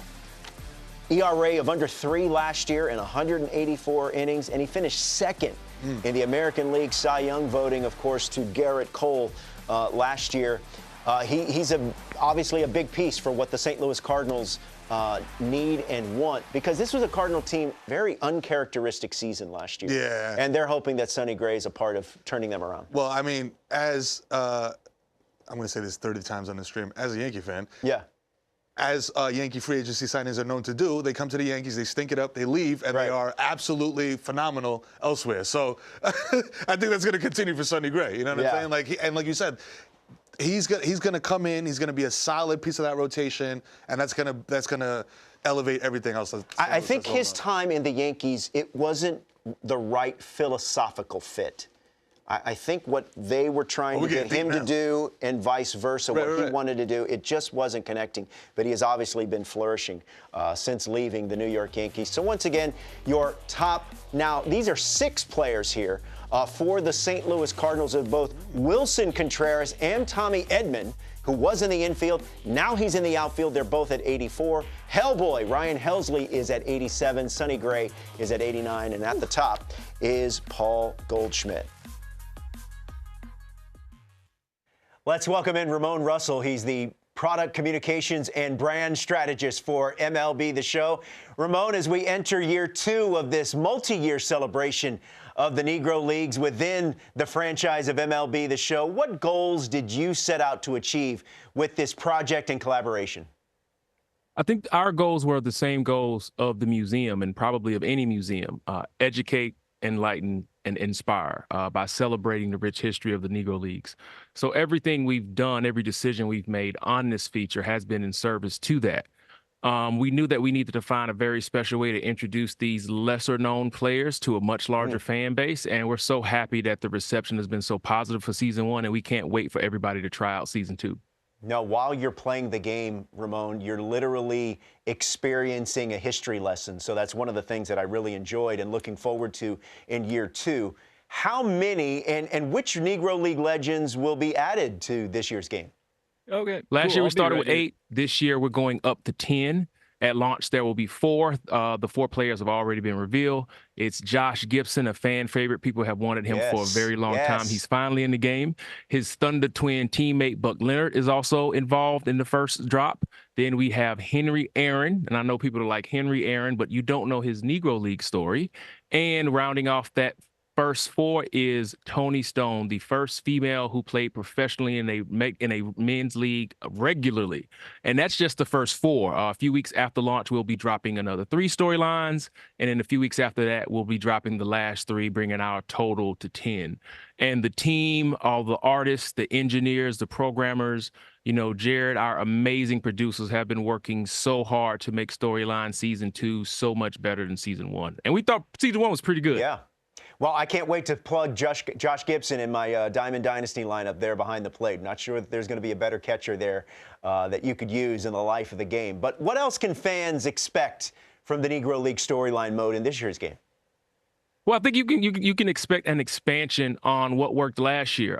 We found this really engaging and entertaining way to not only introduce you to some of these lesser known players, but give you a little history lesson within the context of a video game where you have a control in your hand, and most people are focused on is I want to hit home runs and steal bases and strike people out. So finding that really great balance between micro documentary and gameplay was also very paramount. And this year we've really upped the ante. We have new motion graphics. We've recorded Bob Kendrick a little bit early, so it gave us a little bit more time to try out new things. We have way more licensed music involved in the mode, and music has always been the soul of this project because it really helps Bob tell this story and helps us tell you this story about who we're talking about and that particular lesson that we want everybody to take away from these amazing men and women who are lesser known but just as good as everybody who was playing Major League Baseball at the time. Yeah, I'm glad you mentioned Bob Kendrick. I could listen to him tell just about any story, and if you X'd past any of those little micro docs like Ramon was talking about last year, do yourself a favor, go back and watch, and then be sure to watch the content this year. Ramon, the collector's edition cover of MLB The Show 24 is paying tribute to the Negro Leagues. Tell us about the inspiration for this cover. Yeah, so the inspiration was we wanted to be really thoughtful with the collector's edition this year. And when we started looking at old Negro League posters from the 1920s, 30s, and 40s, after doing a little bit more research, most people don't know that the Black press played a major role in not only preserving this rich history, but also as a source of Black pride. And that's how we kind of found out about the Negro Leagues and Negro League games, because mainstream press really didn't cover the Negro Leagues. So this collector's edition cover was a time and an opportunity for us to kind of pay homage to the Black newspapers and the Black press that preserves this such important rich history. All right, Ramon, we'll get you out of here on this one. Tell us about some of the new gameplay additions in MLB The Show. Oh, the gameplay team is one of the hardest working teams on the MLB The Show development team. Every single year, they're always trying to refine and expand. Baseball as a sport, kind of hasn't changed in a very long time, outside of the bases, getting larger in the pitch clock. So refinement is really, really big. And our gameplay director, Chris Gill, we're always trying to be additive. We want to do new things, but we also want to be additive. So we're always trying to add new animations and change the game in a way that gets rid of things that people were complaining about. Because the way video game development works is you'll have this one issue, and maybe it was hitting. People weren't satisfied with hitting. Yeah. And as soon as we'll get that in a really good space, people stop talking about it and they go to the next thing. And then as soon as we fix that thing or find a balance, they'll stop talking about that and go to the next thing. So the gameplay team, they spend a lot of time watching streams. We watch your streams. We watch everybody's streams. We look at telemetry data. We look at all of the feedback, especially the constructive feedback, to figure out where do we need to fill gaps? Where do we need to add new animations? So playing balls off the wall was very important. Base running was very important because base running changed a lot last year. So our gameplay team is always trying to expand, fill gaps so that you can't tell the difference between watching a game of baseball on your television or playing in MLB The Show. Ramon Russell, product communications brand strategist for MLB The Show, and of course Sony San Diego. Ramon, great stuff as always, my man. Congratulations and good luck with the launch. Can't wait to play. Thank you so much, Robert. Can't wait to watch streams. You got it. All right, can't wait to dive into those Negro League storylines in 2024. All right, let's jump back into the ratings. We talked about the National League East. Now we're going to start talking about the American League East and your reigning and defending division champion, the Baltimore Orioles. Here's several members of the O's trying to guess the overall rating of their superstar catcher, Adley Rutschman. I have 99. Probably put him right at 96. Give him like a 96. I'll give him diamond status. I'll give him like a 93. With the year he had last year, I'll give him in the mid to upper 90s. I can't give you an exact number. So he had a really good year last year. I think I saw him as a diamond towards the end of the year, so I'm going to say 90, 92. Out of 99, I mean, it's Adley Rutschman, 99. 89. Nice. I'm trying to go hopefully slightly below.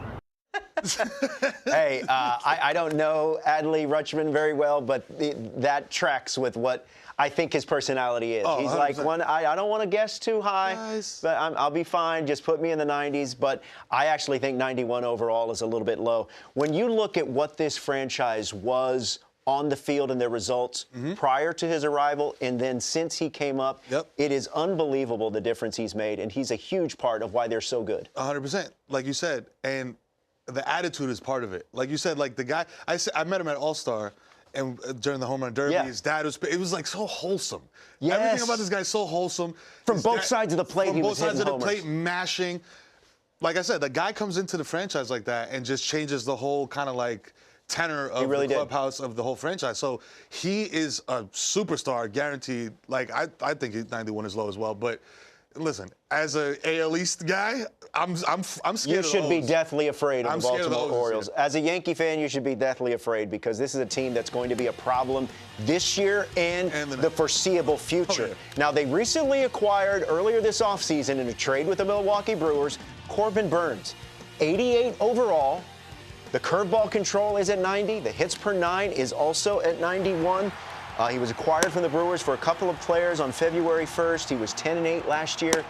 And I think we saw, Miro, with this team that maybe they were a piece short in the rotation department. They got Grayson Rodriguez. He's a future ace and a future superstar. 100%. But Corbin Burnes is that right now. Right now, yeah. And I think he's going to make a world of difference for the Orioles. And he's going to, like you said, help the other guys that are not yet aces but on track to become aces.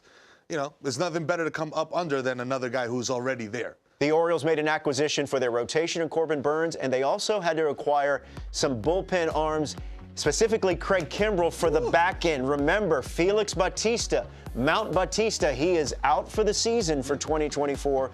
So the Orioles had to turn to the future Hall of Famer, Craig Kimbrell. And I know some people in the chat are going, future Hall of Famer? You don't know ball, sir. Check the numbers. Check the numbers. Craig Kimbrell will be in the Hall of Fame. Second most saves amongst active pitchers? Yeah. He's a 79 overall. Now, he's been a little bit up and down sometimes here recently, but when he's right, he still is one of the premier bullpen arms in the game. It just doesn't matter of whether or not he can find the consistency. That's it. Right. When you see that, get nervous. That's it. And get nervous when you see Gunnar Henderson step to the plate. Let's check in on what his rating is. 87 overall. He is the Rookie of the Year in 2023, had 28 bombs, 255 average, the contact versus righties, and 80 to go along with his matching 80 speed. This guy was a second-round draft pick, okay? And that's still high. But think about that. That's a whole first round of teams that missed on this dude. Like, we'll get this other guy instead. Played out of his mind. You know what I mean? Obviously, Rookie of the Year. When you get a rating like this as a rookie, that means that Rory and those guys in the lab, they know something's up. You know what I mean? So this guy is going to be a problem this year, and I'd see those numbers dynamically changing throughout the season. Yeah, he had a WAR, wins above replacement, of 6.2. Did Gunnar Henderson. And, of course, they've got Jackson Holliday. They've got so many other young players that we have yet to even see at the big league level. All right, just to recap, your top 5 for the Baltimore Orioles. 91 is Adley Rutschman. Kyle Bradish is at 88. Along with Corbin Burnes, Gunnar Henderson right below at 87. And then Felix Bautista, he is at 86. You'll still be able to use him, obviously, but unfortunately, we will not see him on the field in 2024 thanks to Tommy John surgery. Felix will also be using Felix. Now, another very good team with a chance to win this division, definitely make the playoffs, surprise people like they always do. The Tampa Bay Rays. Here's Yandy Diaz of the Rays trying to guess some of his ratings. No.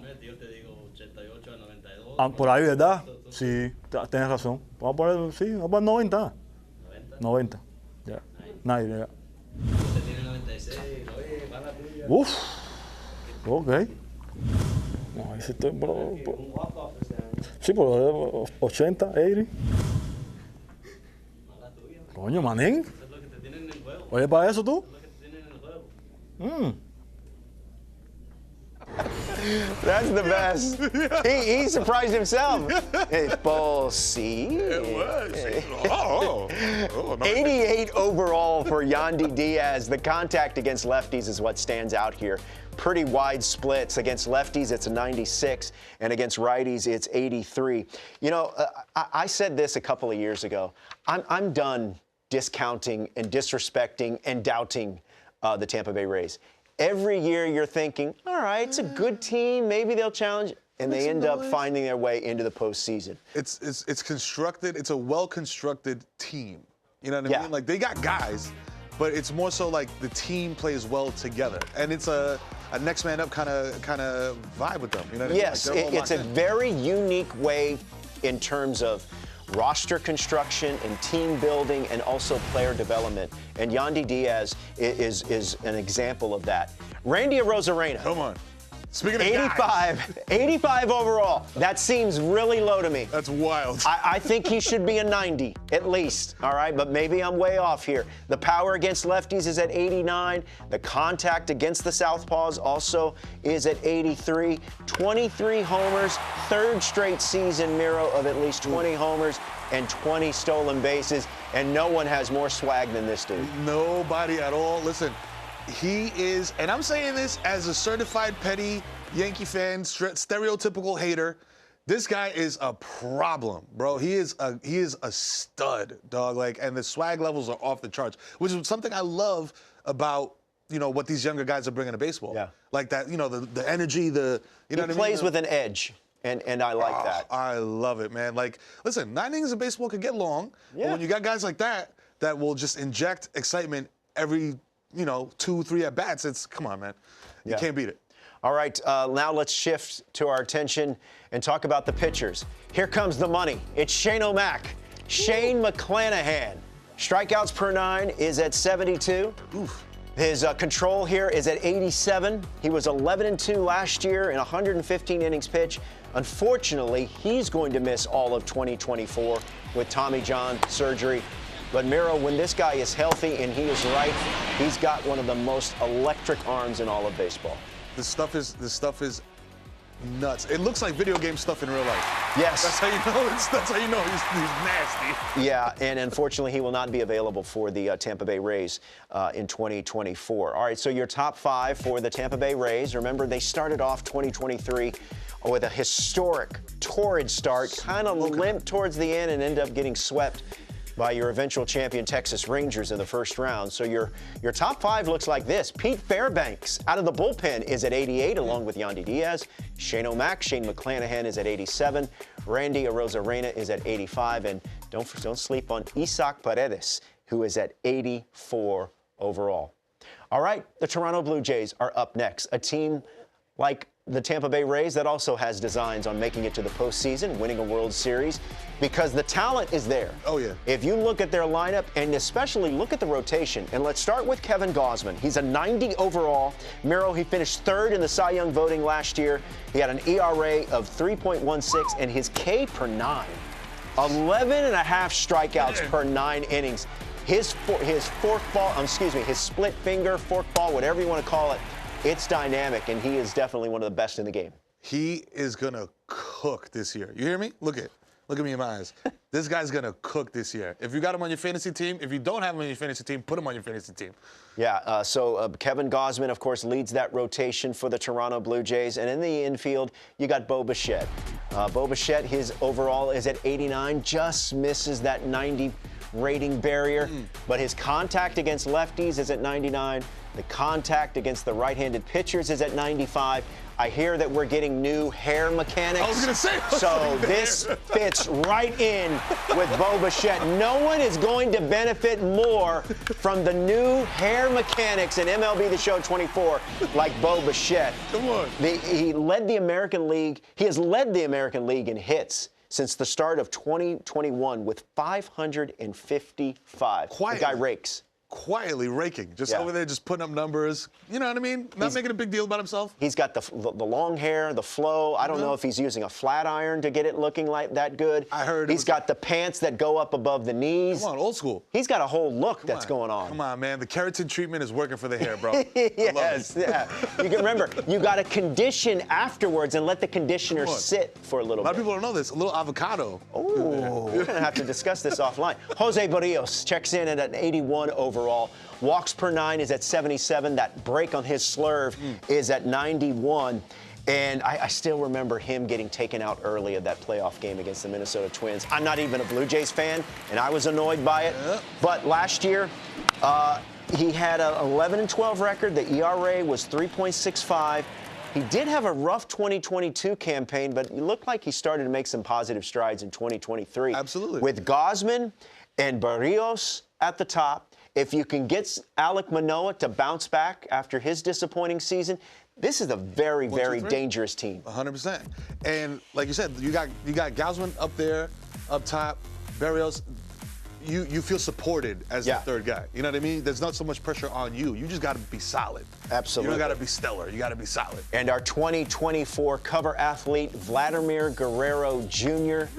is at 90. Shout out to those of us that are still using the Vladimir Guerrero Jr. card that just became available in 2023. That card rakes. Hopefully we can get some really souped up Vlad Jr. cards during the life of the 2024 game in MLB The Show 24. All right, let's talk about the Boston Red Sox. Let's check in with Trevor Story of the Red Sox. I'm going to go fielding. It's on a 100 scale, right? Yeah. I'm going to say like 96. Dang, that's pretty close. Though, pretty close. I would say, I mean, if it's over the past couple years, not great. But over, I guess, my career, I would say it's like a 93. Ooh, okay. I mean, that's fair. Recency bias. I'm all right with that. I like when guys recognize their own weaknesses, if you will, their own things that they've struggled with. And Trevor Story readily admits, says, hey, last couple of years I haven't been available. But when this guy's in the lineup, he's a very dangerous hitter at the shortstop position. You got a game plan for the game. Oh, absolutely. So Trevor Story with that 87 durability. Let's talk about Rafael Devers, who is an 87 overall. First of all, I love any Rafi Devers card in this game. The swing is smooth as butter, and I imagine that is going to be the case for this live series card in 24. The 83 power against lefty, the 90 power against righties. The interesting thing about Rafi Devers cards throughout this game that I found is a lot of these cards, not live series, which is what we're talking about now, but some of these other cards, they have reverse splits. So if you can time up a left on left, that Devers card will get you a tank. Will get you a tank. Yeah. Yo, and did he go down from last year? Was he in 89 last year? Now he's in 87? Rory? Let's see. Explain yourself. I don't know. Siri, you're going to have to be quiet. We're trying to do a stream here. Let's see if Rory is standing by. There he is. Rory, the 87 rating for Rafi Devers, how does that compare with, if you can recall off the top of your head, what he was rated in 23? Off top of the head, I know it was upper 80s. It might have been 89. It might have been around the 87 mark. With Rafi, the guy can hit. There's no doubt about it. And his ratings, like you mentioned, he can hit both righties, both lefties. He's still, work in progress defensively, which, that's what's bringing the overall down. His speed's also not quite there, which does take a bit of a hit to him. But I would fully expect this year he's going to hit at least 30 homers again, might hit 40. And then when he does that, he will be going up above over that 90 overall mark for sure. Yeah, I mean, I'm looking at Hype Man Max, great username, saying that Devers is way better than Vlad. But as you pointed out, Rory, maybe the defensive metrics are causing his overall to come down or be a little bit lower than you might expect, correct? Yeah, I guess if we're comparing both of those two overalls, there's also the difference of position. Devers is at third base, where you're looking a lot at fielding is going into that overall weighted a bit more than Vlad at first base. Also, Vlad past 3 years, if you look at the whole numbers, actually is extremely good, still been amazing. You know, that 3 years ago, 2021 season where he just went off insane. He kind of set a super high bar for himself. So people kind of just have that high expectation for him to repeat that each year. If you look at his 22 and 23 numbers, he was a very solid hitter, very good. So on overall, he has been very great. And as Paul Sporer, who's watching the stream, he's a big baseball fan, friend of the MLB The Show community, as he points out, not exactly an apples-to-apples comparison when you're talking about Devers and Vlad Jr. One is first base, the other, obviously, is third base. Speaking of first base, let's check in on the Red Sox first baseman, Tristan Casas, 79 overall. This kid, Miro, has got some big-time thunder in his bat. And he's still a young player, still putting it together. But you can see the potential is there for a very dangerous power hitter. Yeah, man. And I mean, you know, the league recognizes it, third in Rookie of the Year voting. So we know what the potential is, what the ceiling is for this guy. The upside is, the sky's the limit, really. And I'm saying that as a hater. Yeah. Now, Masataka Yoshida, I thought was a very interesting player last year. He is smallish in stature, but man, he's got power in his bat. He is at 80 overall. Look at his contact against lefties. Very good in that Ichiro left on left. What's that? Ichiro vibes? I think he's got more pop than Ichiro. He had 15 homers, 72 RBIs. He was part of that WBC title team winning squad in Japan.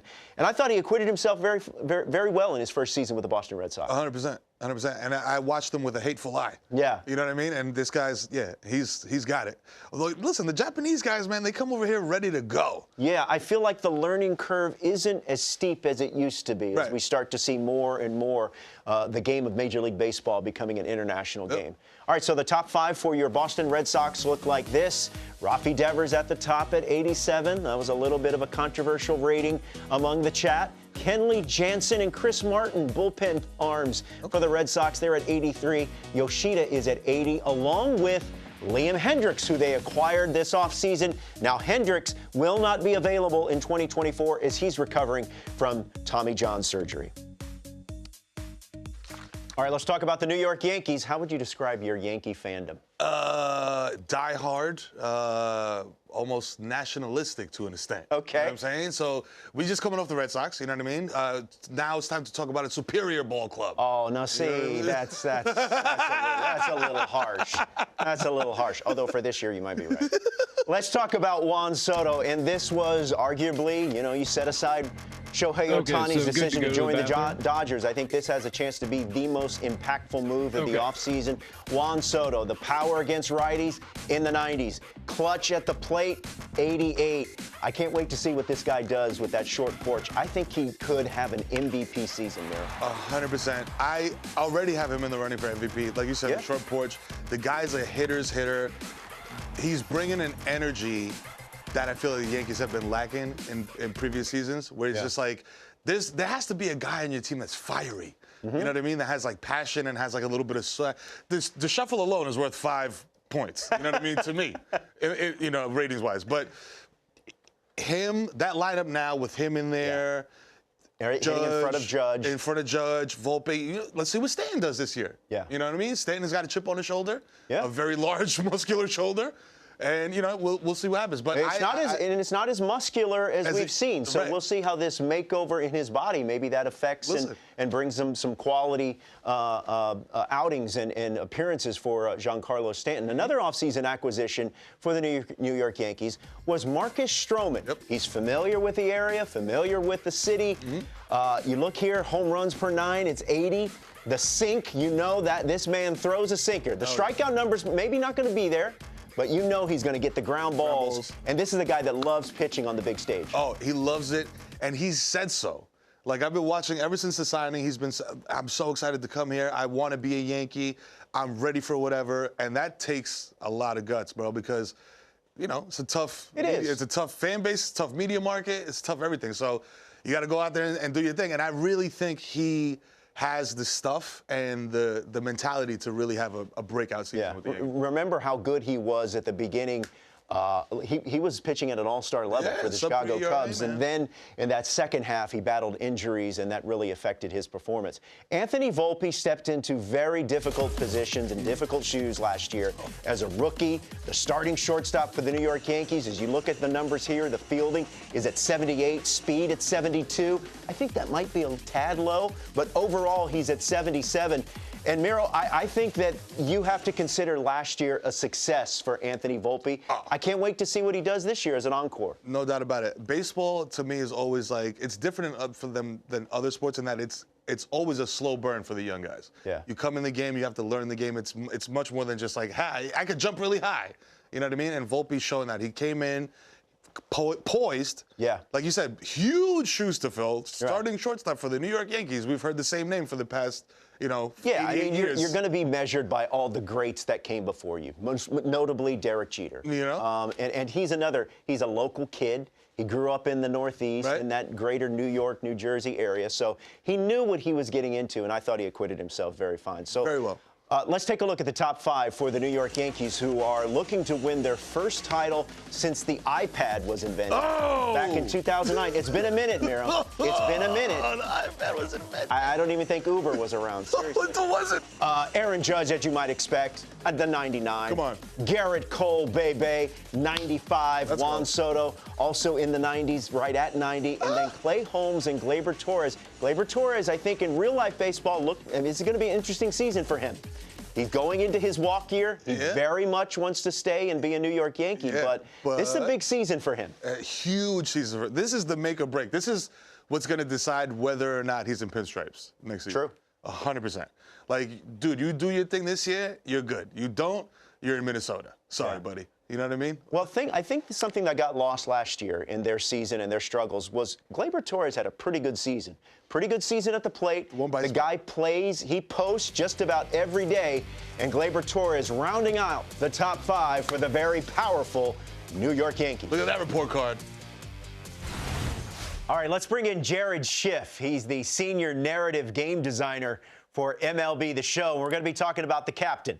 Now, Jared, as you know, one of the new storyline modes follows the career of Derek Jeter.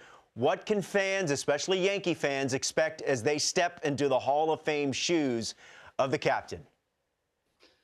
Hey, Robert. I would say fans can expect a super immersive experience that really pays tribute to Derek Jeter, his outstanding career and his connection to New York and Yankee fans. You get to take a trip or a subway ride, in this case, down memory lane as he sort of reflects on the moments that sort of defined his career as the captain and made him like one of the brightest stars in baseball during the late 90s, 2000s, and beyond. Now, tell us more about some of those signature moments that fans can expect to experience there with the Derek Jeter mode. Yeah, I mean, if you've seen any of the marketing materials, the jump throw, you know that one's in there. We're really trying to highlight all of those memorable moments in his career. So starting off from the jump, like his first major league hit at the Kingdom, his first career walk-off against the Red Sox, being named All-Star MVP and World Series MVP in 2000. Pretty much everything else in there. Like, we've gone all out with the visuals. We're bringing new legends, giving a variety of gameplay to really kind of bring that storytelling to life and sort of give fans the opportunity, like you said, to kind of step up to the plate and see if they can deliver in those clutch moments like Jeter. Yeah, and people should not sleep on the fact that the Kingdome is in the game this year. I love that addition as one of the stadiums that you can choose to play in. Derek Jeter himself was very involved in this process. How was it working with him directly, and how do you think it affected how the mode ended up coming out? I mean, it was really fun. We got some really good stories in there, for sure, from him. And, you know, he's like super quick-witted and sharp and kind of gives you everything you want, like as an interviewer. He's a great storyteller. And I think just sort of having his point of view, taking you through his career is something really unique for MLB The Show 24. And it's not something I've necessarily seen out there before, that you actually have that Hall of Famer taking you through those moments. So it feels like super unique. I think it's going to be really fun for the fans. What's your favorite moment of these Jeter storylines? There's one moment, 1996, I think fans are really going to enjoy playing. to give a hint, it's probably not one that Orioles fans are really going to enjoy. But there's some level of detail in there to that moment that makes it really, really unique. And I will say, I'll give a shout out to Tony Tarasco for being a good sport with it. Are you telling me Jeffrey Mayer's in the game, Jared? Is that what you're telling me? I'm saying that we got that moment as close to it perfect as we could. I'll just leave it there. All right, the UI looks different. What inspired it? Yeah, I mean, storylines is a really special mode for MLB The Show. And we know sort of anytime that we're telling stories, each one of these stories has to have its own unique look that sort of sets it apart from everything else in storylines or everything else in the rest of the game in general. So, you know, I mentioned sort of paying tribute to New York early on and the fans. And early on in the process, we're like, what better way to kind of take you from memory to memory or moment to moment in the career of a New Yorker, the New York Yankee, that is, than to use that subway to sort of take you on that journey. So our UI UX team, they did an incredible job sort of creating an MLB The Show version of New York in the subway. And I think it's just another way, like I said, like to shout out the fans that would take the subway to the game to watch Jeter and keep him accountable, as he says in one of the videos. Will there be more moments from Jeter's career added in the future? Yeah, so at launch, we're kind of giving the users, fans, a little bit more time to enjoy the content, make it not feel so rushed. So we're breaking it up like a little bit. So at launch, we'll take you through the beginning of his career, all the way up into the year 2000. And then we'll have a free update a few weeks later on that'll have the rest of his career. So starting in 2001 with the flip play and Mr. November walk-off and all the way up until that storybook ending Yankee Stadium final at bat in 2014. I love that we're also getting Andy Pettitte and Bernie Williams, a couple of Derek Jeter teammates during those glory years of their run there in the Bronx. Now, Jared, are there exclusive rewards or items that fans can achieve and obtain while playing the Derek Jeter storyline mode? Totally. I mean, you mentioned the Kingdom. I think that's super cool to have in the game. There's some equipment, and there's a pair of all-star uniforms that look amazing, and you'll be able to earn those as well. And then we're thinking, like, how do we incorporate, like you mentioned, like Bernie Williams and Andy Pettitte and those legends that also helped make up Derek Jeter's career, because he definitely didn't do it all by himself. So in addition to kind of seeing those players in the lineup and on the field in the moments, you'll be able to earn a lot of those cards as well. The core four, so Andy Pettitte, Jorge Posada, Mariano Rivera, those cards you'll be able to earn through little side missions, side quests that are out there as well. And you'll have like Paul O'Neill and a couple other legends along the way that are, I think it'll be really cool for the fans. And then when the second drop comes, we'll have even more new legends for them as well. I'm not going to spoil anything at that time. This time. All right. Well, I can't wait to see what those legends are. And as anyone that watches my streams knows, I love me a good Jorge Posada card. So I continue to plug that dude right in my lineup. Jared Schiff, he's a senior narrative game designer for MLB The Show. Jared, great to catch up with you, my man. Hey, good to see you again. I will leave you with the one piece of advice that Bill Pito told me a long time ago. He said, prompter, you roll with me, I don't roll with you. That's right. What Jared's referring to is Jared and I used to work together back with that other network. And Jared actually ran prompter for me during my early days there at ESPN. Jared, congratulations on all your success, man. Thanks, Robert. All right, no teleprompter for this stream. It's just all right up here and right here, and of course all the great content coming from you in the chat. All right, so let's now transition to the American League Central. A few seconds ago, someone in the chat asking, hey, did I miss the Guardians? No, the Guardians are coming up, but first we start with the Minnesota Twins. And here now are Edouard Julien and Kyle Farmer of the Twins having some fun trying to guess their numbers. Speed overall, I'm going to give Eddie 82. Wow. Okay. No, that's not right. Clutch hitting. I think the playoff home run helped last year. I would say 93. Ooh. Contact against right-handed pitchers. Eddie's pretty good against right-handed pitching. I'm going to give him 89 contact rate against right-handed pitching. Wow, 93? That's elite. He's good against lefties. 96. Oh, man. Come on. Come on. What? That's where I make the money. Edouard Julien is a really talented young player. He's French-Canadian, and he played collegiately at Auburn. So if you hear him talk, I think he has kind of a Southern/French-Canadian a Southern Canadian accent. It's very, very unique. But let's talk more about the Minnesota Twins. And when you're talking about the rotation, Pablo Lopez, an 88 overall, I thought he took another step in his development and really ascended in 2023. His hits per 9 is at 76. The control on the fastball is at 91. He finished inside the top 10 in AL Cy Young voting. And Miro, when this dude is right, he is filthy and a problem to hit. Yeah, man, he's a flamethrower, man. And like you said, the control on the fastball is nuts. Met him last year, and like you said, the step from 22 to 23. I think it's like I think 88 is a little low, maybe. You know what I'm saying? I think he's on the cusp of 90, just based on like the trajectory from 22 to 23 to now. It projects that he's going to take another step forward. When you look at the numbers for the Minnesota Twins with Byron Buxton in the lineup as opposed to without, there's a huge difference. He is a difference maker, and in many ways, he is the key to the Minnesota Twins. And so Byron Buxton is at, we're going to check on him in just a second, but Royce Lewis is at 84 overall. That seems a little low to me. The power against righties is in the mid-80s. The batting clutch at the plate is in the low 80s. All this dude is hit grand slams. 5 of his 15 homers were grand slams. I have a feeling, if we haven't already, and maybe it escapes my memory, we're going to have some sort of moment where you got to hit a grand slam with Royce Lewis, because that's all he does, Miro. That's what and talk about clutch situations. That is the clutchest of clutch situations to be in. That's the highest pressure. Bases are juiced. We need you to deliver. And the guy hits home runs. Yeah. Like, it's, not a single knock one guy in. Everybody's coming home, and we're dumping Gatorade on the whole dugout. He had 2 home runs in his first game of his postseason career, 4 in all.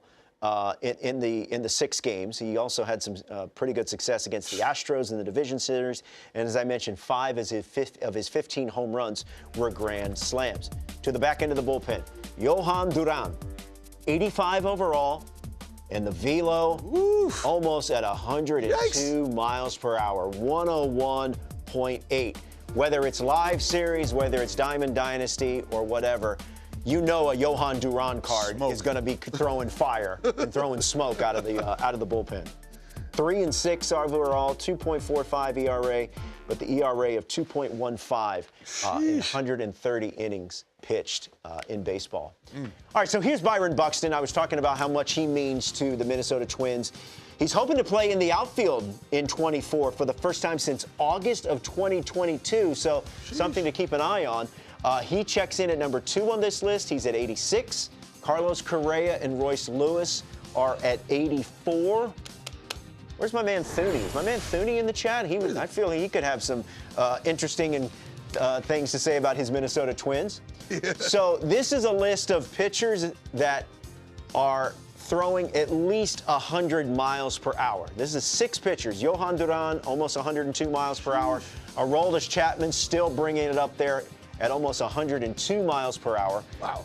Ben Joyce of the Angels is on this list, along with the aforementioned Abner Uribe. He's a very electric arm in the back end of the Brewers bullpen. Jordan Hicks is transitioning as a starter, and Edwin Diaz is back for the Minnesota Twins. Rory, what more can you add to this list here, as we're obviously taking a look at guys that can really, really throw the baseball and throw it hard? I was surprised not to see Camilo up there. That's true. Camilo Doval, was he flirting with this list as well? Oh, yeah, he's right up there. I don't know. He must not have cracked 100, but he's like 99.999. You know? Duran, you were just mentioning him. It's a cool thing.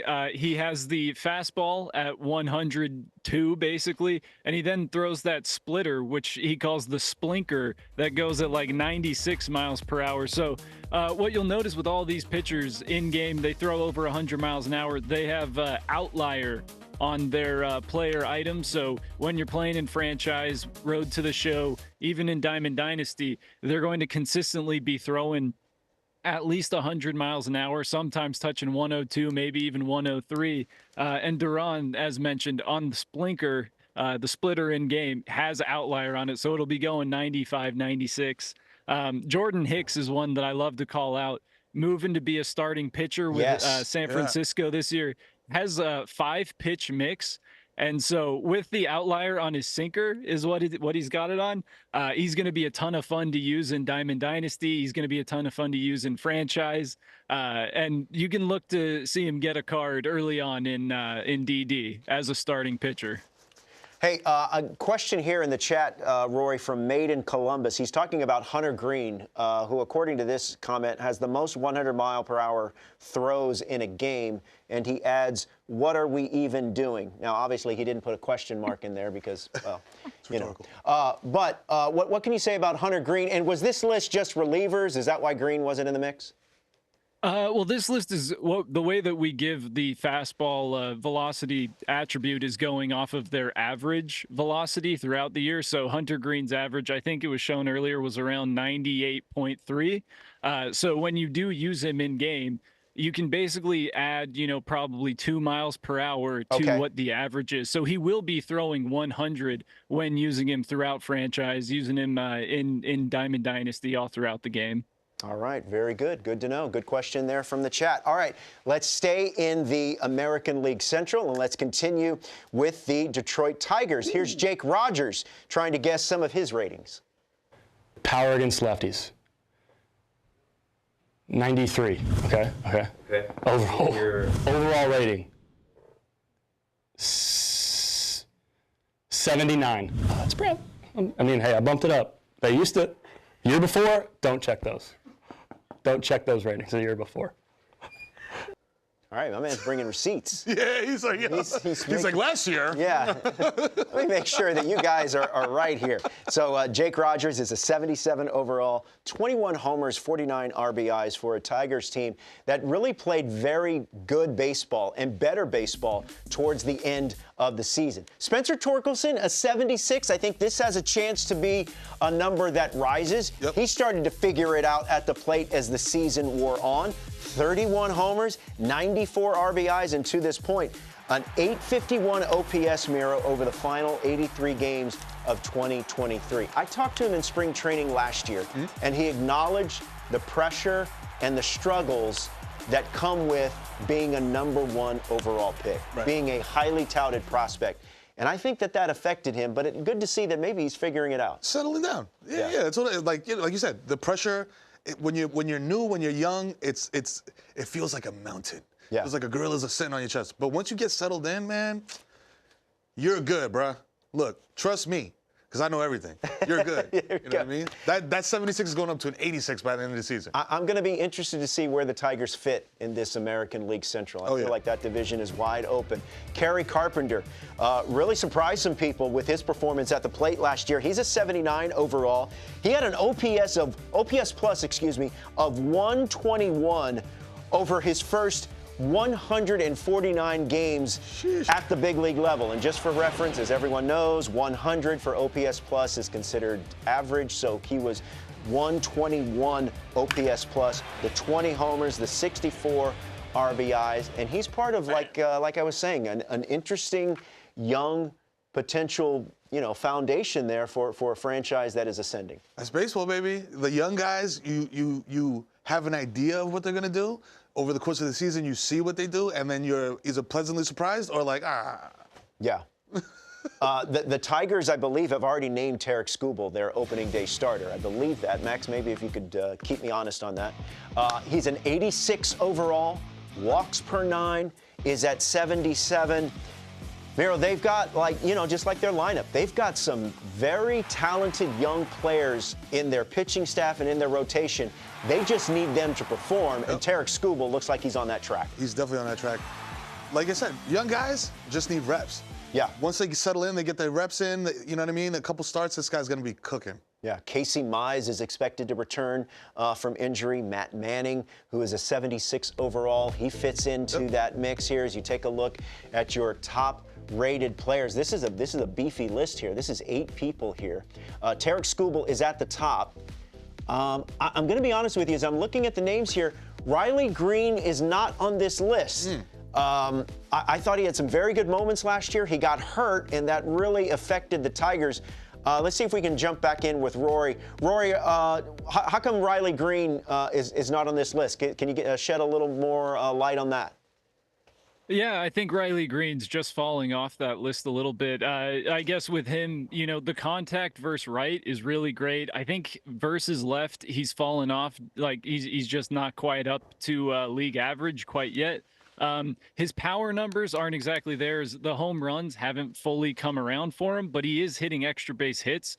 So I would imagine that's soon going to turn into more home runs for him, which will bump up his power numbers and, of course, increase overall there. And his defense is still a work in progress, I would say.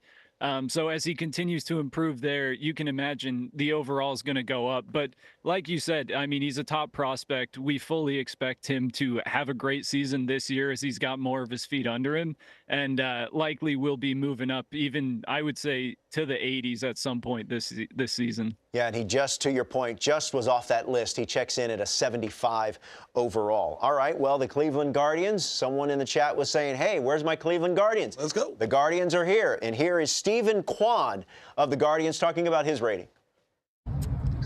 I think around like an 81, but I'm ready for like a 78, 79. 73! Oh my gosh. It's okay. Yeah, I'm kind of with Stephen Kwan there. That feels like it's a little too low for me. This is the guy that, look, the defense out in left field is special. And he is obviously a contact hitter. Not going to give you a lot of home run, but he's not going to strike out, and he's going to put the ball in play. Right. Their best player, Miro, is the heavyweight champion of the world. Ramirez, that's right. He's a 90 overall. If you're a Diamond Dynasty player, and I know we got a whole bunch of you in the chat right now, you know how good just about any Jose Ramirez card is. And his live series card, of course, is no exception. 24 home runs, 80 RBIs. He stole 28 bags. And Miro, it's his 6th top 10 MVP finish in the last 7 years. He's often cited as maybe the one superstar that's talked about the least. I think that's changing a little bit. It is. People recognize just how special he is. It finally is, man. All for 2 things. Obviously, the performance on the field, you know, giving Tim Anderson CTE, you know what I mean? Like, the guy's out here, he's doing his thing. So I'm just saying. You deserve a red card, sir. Right. Get the red card out, man. Good Lord. Listen, but no, like you said, like the guy's been so consistent for so long, but quietly. And I think it's also, he's a smaller in stature. You know what I'm saying? He's not like an Aaron Judge intimidating big guy. So I think that might have something to do with it. Chat, tell me if I'm wrong. Now, we did have a board, a graphic with pitchers that are routinely living in the 100s. This man was not on it. But you know he can touch triple digits when he's feeling right. Emmanuel Clase, an 87 overall. The cutter. This dude is throwing a cutter in excess of 99 miles per hour.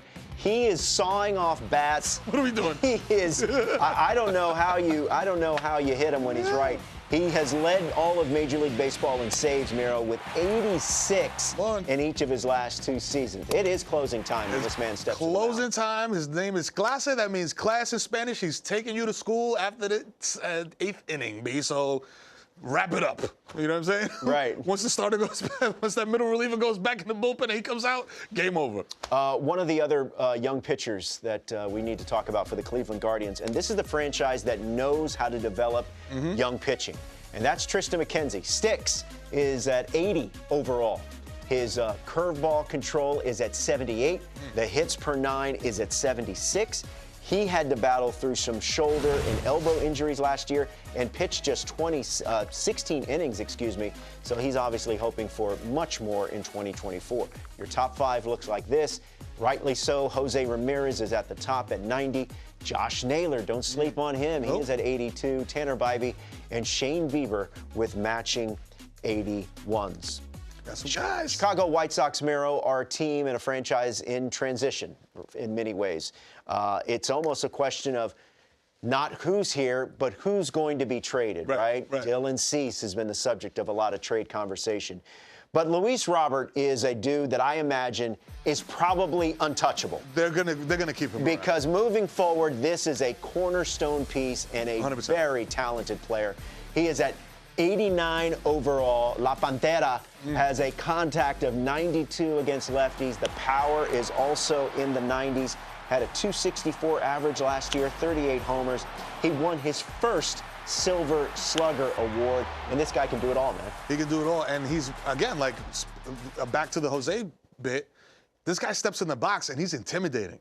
He's a big, they don't call him La Pantera for nothing, because he really steps in looking like Black Panther. And I think he wears during the game. I think he has like a Panther medallion, or hanging from his chain. So he's serious. He earned it.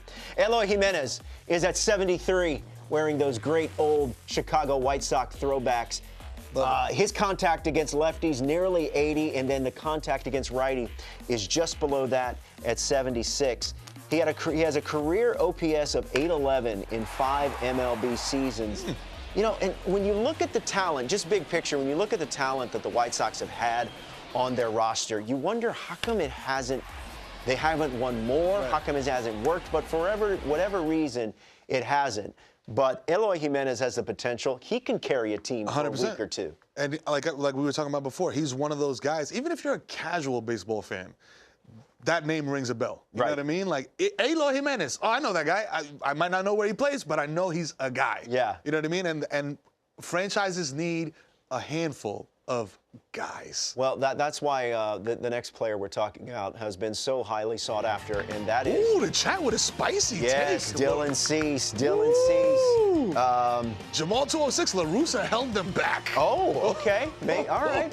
Spicy take there. Okay. Strikeouts per 9 for Dylan Cease is at 76, and that knuckle curve break is at 97. Now, he had an ERA of 4.58 last year. In 2022, however, he was a Cy Young runner-up with an ERA of 2.2. And when you're looking, I mean, this doesn't affect the game, MLB The Show 24. It's just, but in real baseball terms, where is he going to play? Who's he going to finish the season with? Right. I think that's the big question for me. And it could be anywhere. Like, and that's the thing. It's like everybody, when you're a hot commodity, and you don't, like, everybody wants you, you don't know where you're going to land. I know that's got to mess with you. You know what I mean? Like, while you're here doing what you're supposed to do, you're thinking about, all right, bro, like, I might have to empty my locker in a week. You know what I'm saying? So I mean, there's two teams that I could think of that could use him right away, and that's the Baltimore Orioles and the Cincinnati Reds. But we shall see. So just to recap, your top-rated players for the White Sox look like this. Lou Bob is at the top. Dylan Cease behind him. Eloy Jimenez is at 73. Garrett Crochet, the lefty out of the bullpen, is part of that list at 72, along with Yoan Moncada. Muy guapo. Muy guapo. All right, Kansas City Royals. Bobby Witt Jr. of the Royals, talking about his ratings. Let's go speed. Very aggressive. Maybe sometimes too aggressive. I'll go 98. And then we'll go with 91. I'll pull out the paper and see it here. Very close. Very good. Awesome. I think this is fair. Bobby Witt Jr., one of the faces of the game, the face of the Kansas City Royals. He's at 92 overall. The speed, obviously, is at 99. And his clutch ability at the plate, don't sleep on that. He is at 85. He became the first player, Miro, in Royals team history to have a 30-homer, 40 stolen base season last year. And I think there's more in the tank. 100%. Like, listen, when you break a franchise record from a franchise that's not a new franchise, You know what I mean? That there's a lot of upside there, man. And he's got to show and prove, and I think he will show and prove. Right, and the Royals are a franchise that historically have been built on speed and defense. So if you're able to reign supreme in that stolen base category for the Kansas City Royals, you know you're doing something very good. Cole Reagans, the lefty starter for the Kansas City Royals, just cracks the just inside the 80 mark with an 80 overall. The curveball break is at 88. He came over in a trade, remember, with the Texas Rangers, where the Royals sent Aroldis Chapman, and the Rangers traded away this young fella. And since coming to Kansas City, you could argue he's been a different pitcher. He had an ERA of 3.47 in just 96 innings, but when he went to Kansas City, in 72 and two-third innings for the Royals, his ERA dropped to 2.64. So this could be a trade that didn't quite work out. I mean, you can't say it didn't work out. They ultimately won a World Series with the help of Aroldis Chapman. Of course. But Cole Reagans looks like he could be a dude for the Royals. It's a push, you know what I mean? Like, as they say. But, man, like, with Cole, the change of scenery, I think, could do a lot. And I think that's what happened here, man. Like you said, different coaching philosophy, different message. It just resonates different clubhouse, different teammates, so, everything. The Kansas City Royals continuing to hope for big things from Cole Reagans. Now, Will Smith, one of my favorite actors. Apparently, you can crown the Kansas City Royals the 2024 World Series champions because whatever team Will Smith is on, they win the World Series. With the Braves in 21, with the Astros in 2022, with the Rangers in 2023, and now, of course, he's with the Kansas City Royals.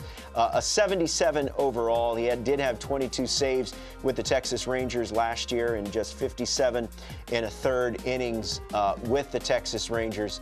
So let's take a look at the Kansas City Royals and their top players for their live series rankings and ratings going into the 24 campaign. As you might expect, Bobby Witt Jr. is at the top of the list at 92. Seth Lugo checking in at 79. Hunter Renfroe, Freddie Fermin, and a host of others at 77. Let's say hello to Stephen Haas. He's the live content product manager for MLB The Show. Stephen, there's a new season length for Diamond Dynasty this year. How long will it be and why the change? Yeah, it's great to be back with you, Roflo, and hello, everyone out there. You know, Diamond Dynasty, we're ready to get it going again for launch, and there are some big changes that we broke down on a developer blog on theshow.com, so check that out. But the biggest change for sure is a 12-week season is coming in for seasonal Diamond Dynasty. Now, Roflo, that means our teams, we're going to have a long time to build better and better lineups, and then you and I can go head-to-head or play the CPU. All right. Now another big change to Diamond Dynasty is the amount of high-tier 99s. Tell us about that.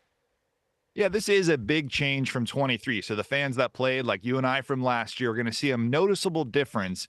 I think we're going to feel like this is more back to 22 or even 21 because our lineups are going to be full of silvers, golds, and some low diamonds, especially at start. And there will be a few 99s at launch, but they're going to be in really hard-to-reach places. For instance, you got collections. Well, those are going to take high-value items to go finish. And of course, the XP reward path is just going to take time. So we are going to have some great rewards for all of us to help build better and better squads, but you're not going to see those right at launch. All right, and we're going to be implementing my favorite card, the credit card, to complete some of those collections. So if that's something that you decide to do. Now, Stephen, wild card slots, they're returning, but they've got a twist. Tell us about what's changing there. Yeah, wild card slots. This is a really cool feature of Diamond Dynasty where you're getting a choice of who do you want to bring from one season to the next. Now, remember, we got seasonal cards. So season 1, you're playing with season 1 cards. But come season 2, that's where the wild card slots are going to get interesting. You're going to have a choice to make of if you unlock a wild card slot, who do you bring over from all these cards you're earning in season 1, especially for that ranked play. Now, you might see up to 4 slots unlocked. That's a big change from 23 where we had 1. Yeah. I'm not promising you're going to see that in season 2, but again, as the year progresses, we can see that, and you're going to unlock them and kind of decide how many players can you bring over from those past seasons. Now, Stephen, tell us more about how fans will have more chances to get cards of players from their favorite teams this season. Yeah, so let's talk about our favorite teams. So we got the Astros, Marlins, right? Team affinity programs is where we want to start. All 30 clubs get a player. So flashbacks, legends. I'm going to do a little reveal here for you. I know we've done this in the past, Robert. So here we go. Astros, Team Affinity, Chapter 1. You're going to get Carlos Correa. Nice flashback there for shortstop. The Marlins, what's up, 305? We've got Giancarlo Stanton to lock down that right or corner outfield position. So those are 2 reveals here for Team Affinity. But again, every fan base is going to have something to play for. And in this new seasonal Diamond Dynasty, you're going to see Team Affinity drop every 4 weeks. That's more than ever before. So we're going to have 3 Diamond Dynasty Team Affinity programs drop in every season. So you're going to have better and better cards. That's the best part about Team Affinity too. We might start off in those low diamonds, and we're going to keep climbing and climbing. So the Astros, Marlins theme teams, they'll get better along with all the other fans. Oh, I like those 2 right off the top, Carlos Correa and Giancarlo Stanton. Now, this was a topic of conversation throughout the life of the game last year. Will there be day 199s? Yeah, I mean, day 199s, probably you're not going to see more than maybe one running around in ranked play. And it's all the reasons we said earlier, right? They're going to be in hard to reach places, XP reward path, and collections. You can go get that done. Robert, you might be one of those with that 99 in your lineup for the live series collection. Now, what are some of your favorite new cards that are being added to Diamond Dynasty this year? Right. Our Diamond Dynasty fans know we have a killer live art card team, and they have done it once again. In the show.com blog, you saw the Hyper series get revealed. Vlad Jr. is going to have a special collection right at launch. I love that card art. But also, in the pre-order editions of the Collector's Edition and the Digital Deluxe, we have a pack called the Barrier Breakers. Now, personally, I'm going to have a really hard time choosing who to take here because there's 2 really great players in there. Josh Gibson, one of the best hitters of all time for the Negro Leagues, and the first woman in MLB The Show history, Tony Stone, is also in that pack. I love that Barrier Breakers pack. And for any Yankees fans, we got Derek Jeter storylines. You're going to see some great legends from the Yankees in there. So you have so many choices of where do you want to start? What's the best card art in the game? Let the debates begin. Now, tell us about what programs and missions are going to be available at launch. You touched on it a little bit, but tell us more. And what can we expect to be added throughout the season? Yeah, so we've touched on Team Affinity. 30 players, all 30 clubs get represented. Go chase your favorite player, your favorite program. We got collections we talked about. Of course, Ranked is back. Battle Royale events, they all have programs with their own rewards. But I'd like to start with the starter program. It's really easy. You get some packs, get some flashbacks, get some legends.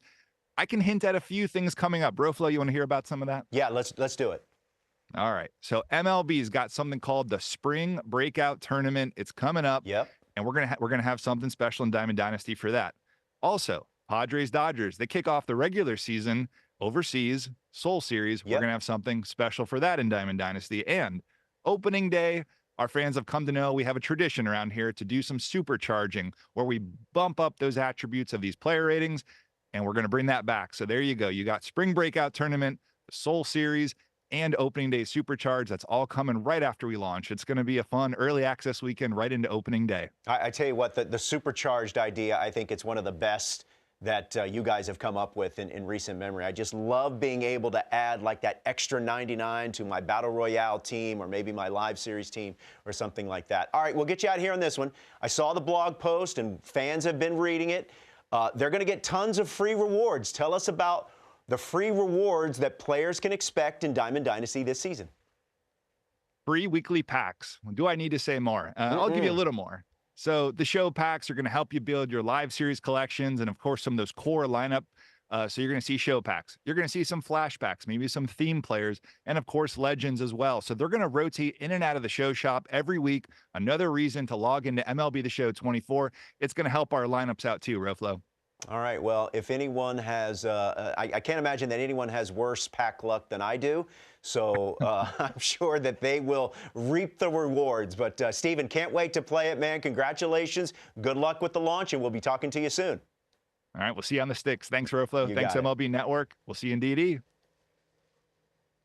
All right, now someone in the chat, Miro, was asking, what about the world champions? All right, the Texas Rangers, where are they? Don't worry. They're coming up. But first, here is America's team, the Houston Astros. Here's some of the Astros talking. Where are you going? Here's some of the Astros trying to guess Kyle Tucker's rating. Check this out. Should be at least a 97. Say like 85. I don't know. Sometimes those ratings be skewed a little bit.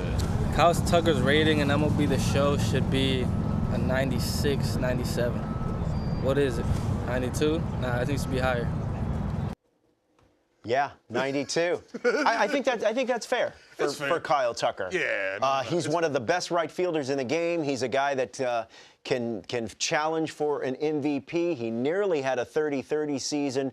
So I know the Astros continue to be a polarizing team, but Kyle Tucker Just a little bit. A little bit, but Kyle Tucker is definitely one of the best players in the game. Led the American League with 112 RBIs last year in 2023. What about Jose Altuve? Just signed an extension with the Houston Astros, so he's going to retire as an Astro, and he is at a very healthy 93 overall. 17 homers and had it hit 311 at the plate. Played just 90 games. Remember, Mero, he got injured in the World Baseball Classic. But he's a lifetime 307 career hitter. And when his career is all said and done, haters, he's going to be in the Hall of Fame. Yep. You know, you may not like it, but like Ric Flair used to say, you better learn to love it. You better learn to love it. And I can't wait to see like the special podium that they bring out for him. Now, see, that's not right. That's not right. You and I are going to have a very serious talk offline. Hey, speaking of haters, what about Josh Hader, who they just signed in free agency this last offseason? 85 overall, strikeout and hits per 9 are at 99. Merrill, he's one of the elite closers, if not the elite closer in all of baseball, a 5-time All-Star. And you pair him with Ryan Presley and Brian Abreu, that is a dynamic trio at the back end of a bullpen. This is a team full of, I keep saying the word guys. Y'all know what I mean when I say guys, Chad. Yeah. You know what I mean. This is a team full of guys. You know what I mean? Listen, all right. Lay it on me. Well, here's another guy, Yordan Alvarez. He's had some big tanks against just about everyone. He's a 96 overall. All right, so the power numbers against lefties is at 90. The power against righties is at a near 100. He's also at 99. I tell you what, I mean, just about any Yordan Alvarez card is a whole lot of fun to use in this game. Even the live series card, it can mash when put in certain situations. So he's maybe the most feared lefty hitter in all of baseball. I would put Juan Soto in that mix. Yeah, I mean, I was gonna say, yeah. So he's looking forward to having another fantastic season for the Astros. Your top 5 rated players for the Astros look like this. Alvarez is at 96, followed by Jose Altuve, Kyle Tucker, Framber Valdez, who could get the opening day start with Justin Verlander expected to begin the season on the injured list. Verlander, the ageless wonder, is at 40. So I want to circle back to something we showed earlier in the stream. Actually, this is a new one here. Top 5 players that have contact with at least 92 contact against lefties and righties. All right, so Yordan Alvarez is on this list. His contact against lefties is at 97, and the contact against righties is at 92, so almost a little bit of a reverse split. His teammate Jose Altuve is on there. Roy, we had a question earlier in the stream about Yordan Alvarez. He was absent on an earlier list that we showed, but he's on this one. What more can you add to that? Yeah, I mean, Yordan Alvarez, one of the best hitters in all of baseball. I would say best left-handed hitter in baseball. Looking at the last 3 years, he has a 163 WRC plus accumulated in that time, only behind Aaron Judge, the best hitter in baseball, arguably. But as our Yankee fans love, it's Judge. But Yordan, absolutely insane. What's great about the players on that list, when you use them in game, that contact PCI that you'll be seeing if you're on zone hitting, it's massive. And when you go up on higher difficulties, you know, that usually will be shrunk. But when you can use these players, it's going to stay big. You're going to be able to hit the ball a lot easier than anybody with low contact ratings. Hey, Roy, real quick, I don't mean to put you on the spot, but where are you on, and what's your preference as far, you were mentioning PCI. You guys introduced the BAT PCI last year. Where are you on those two different PCIs? And is there a difference, or is it all purely based on preference, skill, things like that? Yeah, for me personally, I kind of go back to like the MLB 19 look where it's just, one side or bars on two sides, nothing in the middle. I don't use the bat. I have heard that using the bat gives you a little extra pop. Okay. But that might just be hearsay. I don't think there's any validity to it. But for me personally, I go bright red on the outer areas. If you'll watch the Dev tourney next week, you'll be seeing me play. You'll be able to see what my PCI looks like. It's bright red. You can't miss it. All right. Well, by the way, Miro, there's not a better sound in all of video games than that perfect. When you hit that perfect, that rings through your headphones or through your speakers. It's beautiful. All right, Rory, more from you in just a little bit. We had someone in the chat asking about, hey, where's all the Road to the Show stuff and franchise? Well, I'm glad you asked. Because you can tune into the feature premiere at 6 p.m. Eastern, so that's coming up very soon, right here on Twitch, 3 p.m. Pacific, over on the San Diego studio channels as they talk about updates to franchise, Road to the Show, and the overall gameplay presentation. So if you're wondering about that, there you go. Another dynamic team, another team that has playoff aspirations in that American League West. Here's Cal Raleigh, the big dumper. Probably like I think I was like an 80 last year, so probably like a 83 this year, 84. That's pretty good. I don't know if there was much improvement, but maybe there was a little, maybe more consistency. Once you do it twice, then maybe get a few extra points, I guess. 88. Oh, it's pretty big time right there. I bet my speed's not very high though, so. They didn't give us that. No, they didn't give me speed. Shocker. Give you speed. Well, we've got the speed number, and it's in the 50s, Cal. But that's okay, man. It's fine. They don't need you to steal bases. They just need you to be behind the plate, be a dude, and mash with the bat in your hand. And that's what he does. He's a switch hitter. Power against righties is at 94. Yep. The fielding is at 81. I think the Seattle Mariners, look, they didn't make the playoffs last year. But they're a team that can challenge in this division, no doubt. They're poised, man. You got J-Rod, you got Luis Castillo out there, the Lomeo Personal, you know what I'm saying? Kirby, that rotation is nasty. Like, yeah, they're gonna do something. Have you spent time with J-Rod? Very briefly, you know what I'm saying? I give him a big hug. I love his demeanor. Oh, yeah. I love his willingness to be a face of the franchise 100%. type player. And he's extremely talented, man, as evidenced by his 93 overall. The contact against lefties is in the mid-90s, and then his speed also is at 92. He joined A-Rod as the only players in team history with 30 seasons. And I said it earlier about someone else. I think there's more in the tank 100% with J-Rod. He's built for it, man. And the A-Rod comp, I'll give it to him. Because the guy, he has wheels, he can hit, he fields. Bro, I remember the World Baseball Classic. He had like a diving catch that saved like an extra base hit. Yeah. And I was like, with my flag jumping up and down.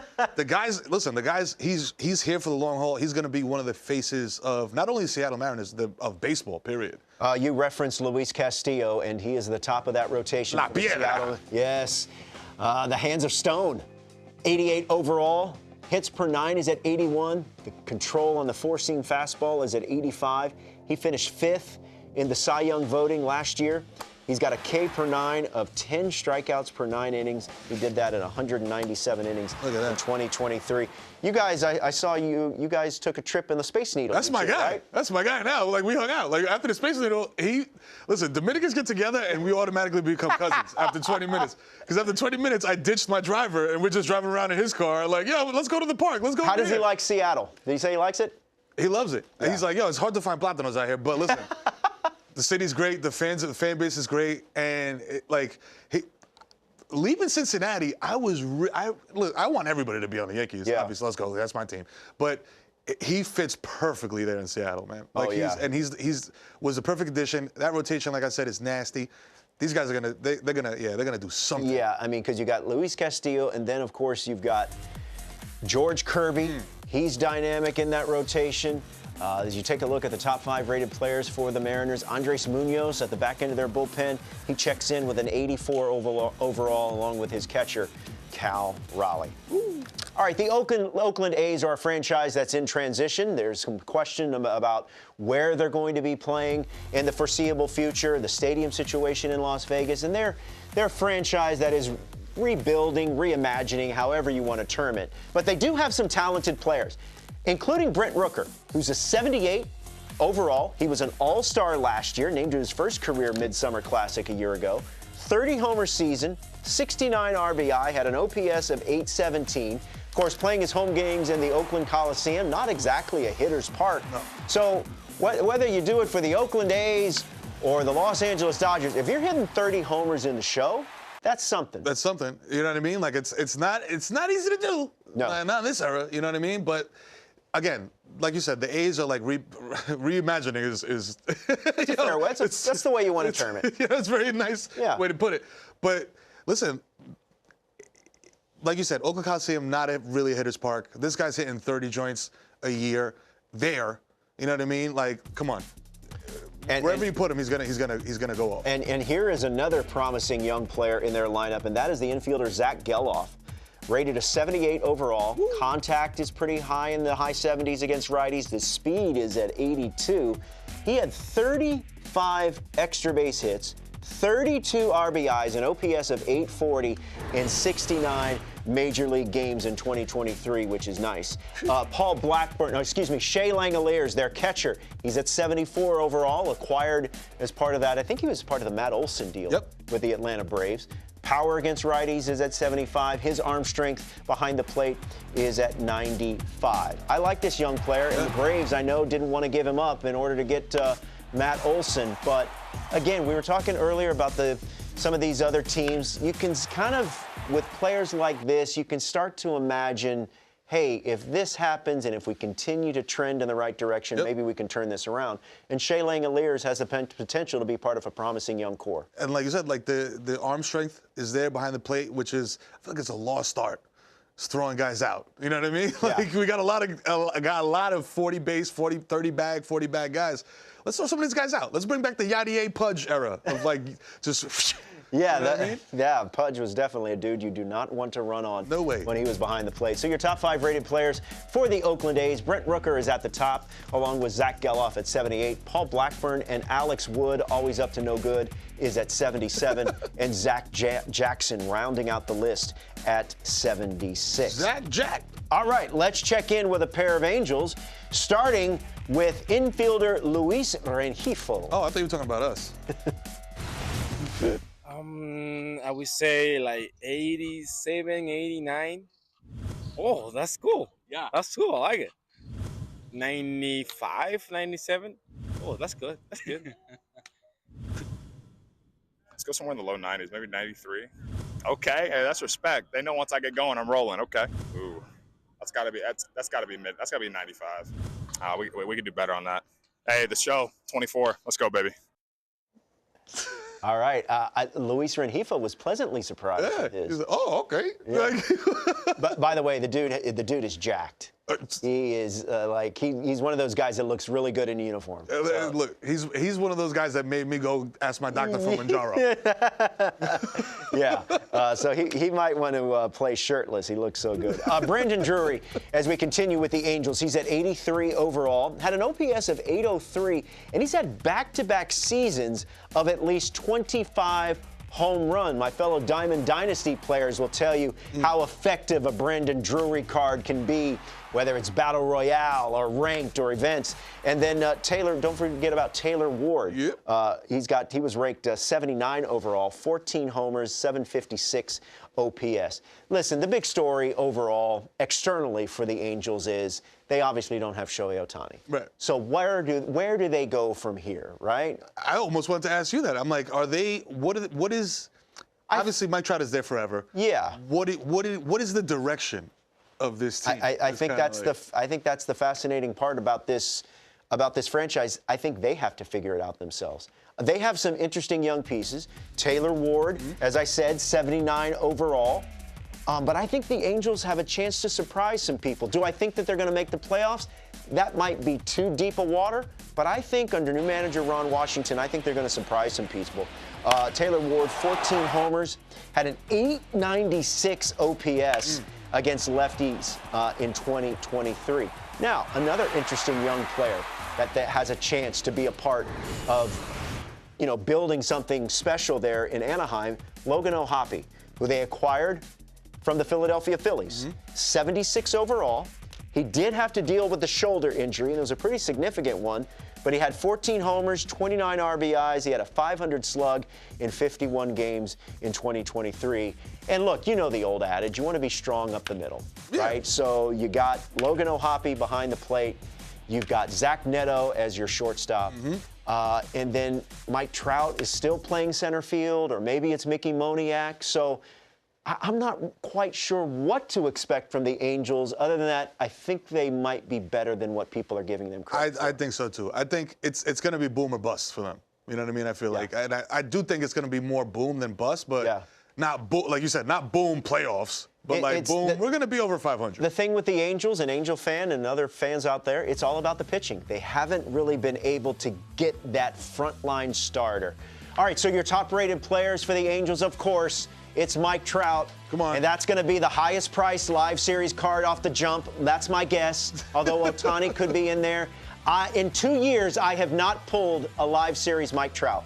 Wow. That is how bad my pack luck is. Wow. And I don't want to hear about this streamer pack luck because I'm streaming a lot. Twitch.tv/RealRoflo, and I've yet to pull Mike Trout. I'm telling you, I'm watching. All right? Patrick Sandoval and Reed Detmers round out the list. All right, let's talk Road to the Show with Justin Rowe, Associate Systems Game Designer for MLB The Show. Justin, Road to the Show mode, it's back, and it includes the Draft Combine. What kind of activities will players be able to take part in and at the Combine at MLB The Show? Yeah, no, we were super pumped to get the Combine in the game this year. We were fortunate enough to go the last couple of years and kind of take note and see what everyone's doing. So the activities this year, we're going to have a 4-day event, just like they do in real life. And that first day is going to be the showcase day. Showcase your talents, infield, outfield, BP, all that good stuff. And then we go right into games for days 2, 3, and 4.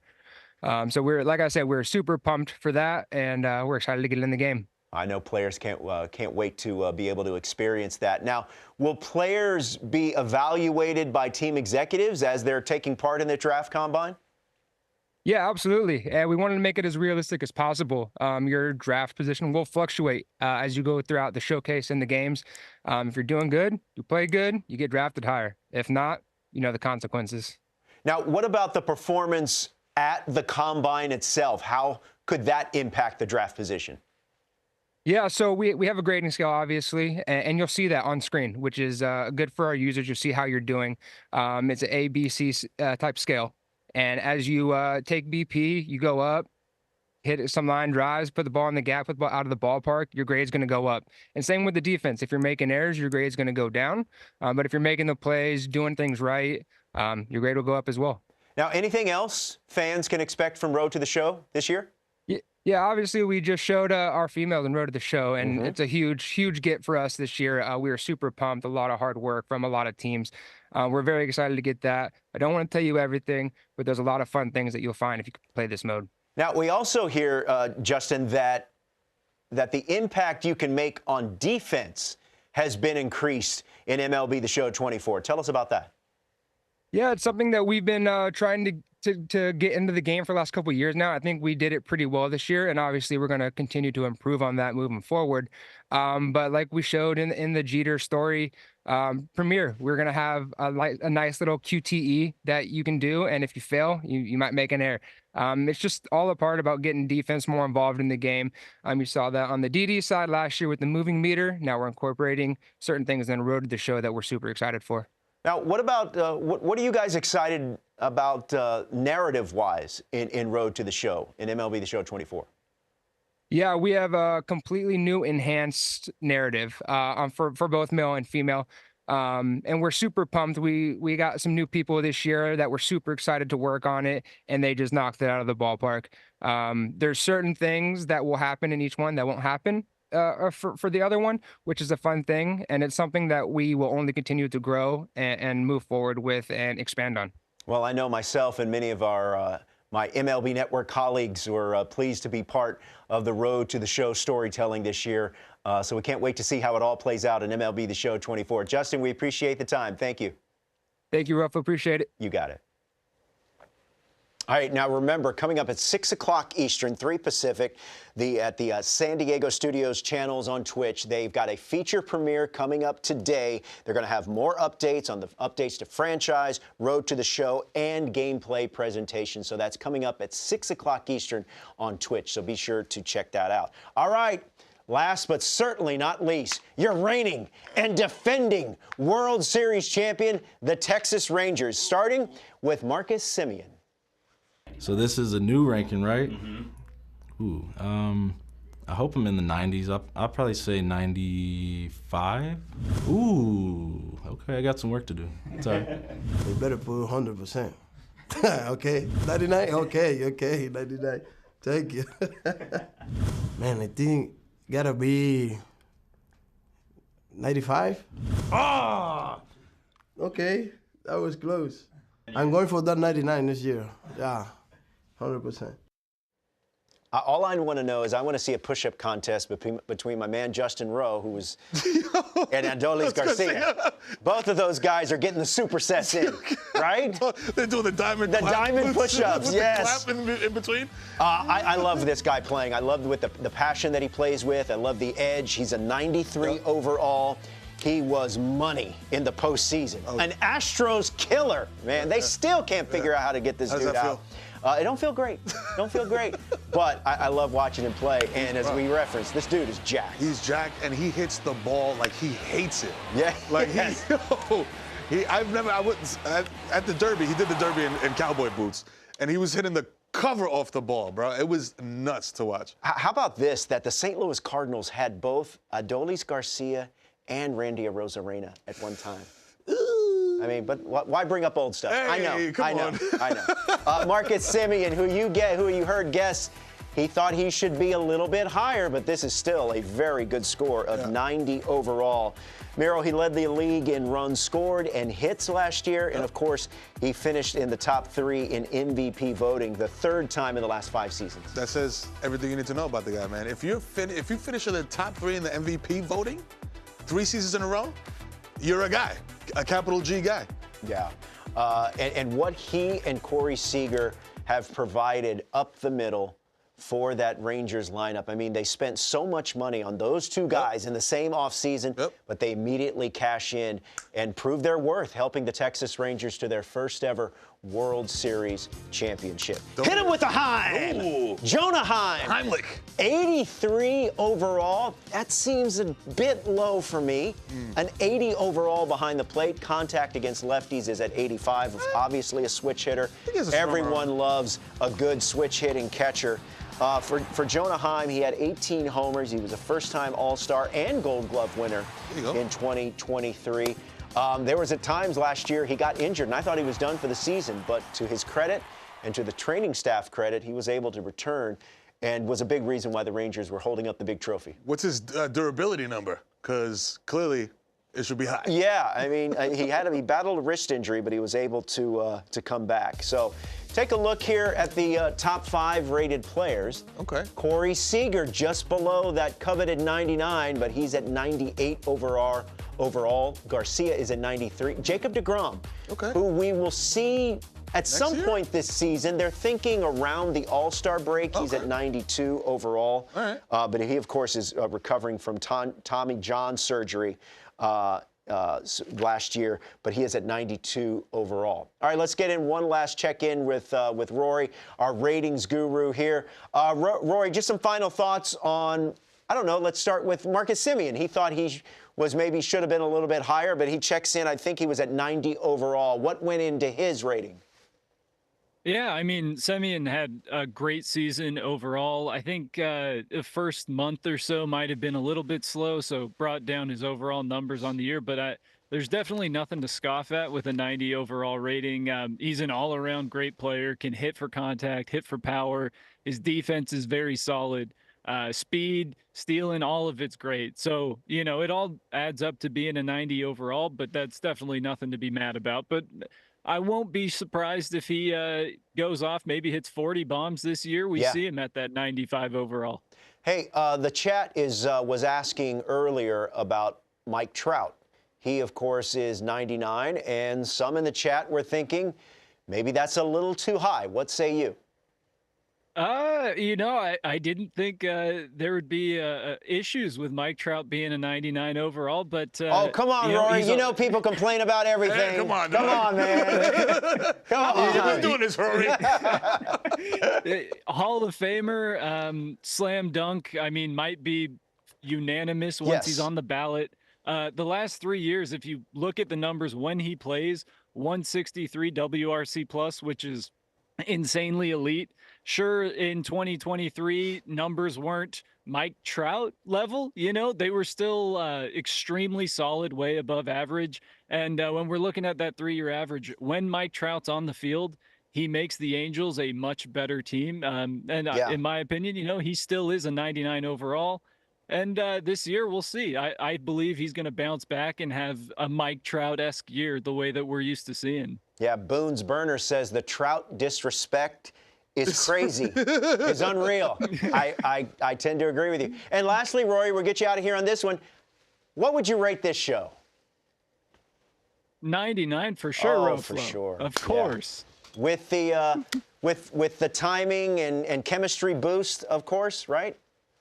Oh, yeah, absolutely. I mean, if I could go to 125, I absolutely would. There you go. All right. Well, Rory, we appreciate you chatting with us, man. This was a lot of fun. And good luck on the game launch. And I can't wait to play it. Congratulations. And can't wait to unwrap and get going on MLB The Show 24. Oh, baby.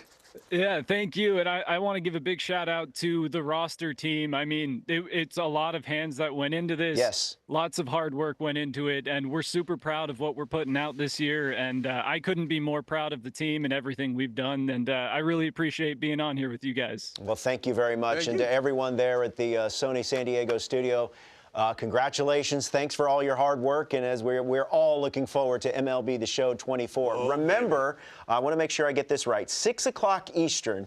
It's another free feature premiere from Sony San Diego. Their channel's right here on Twitch. They're going to talk about franchise, road to the show, and gameplay presentation. Miro, this was a lot of fun, man.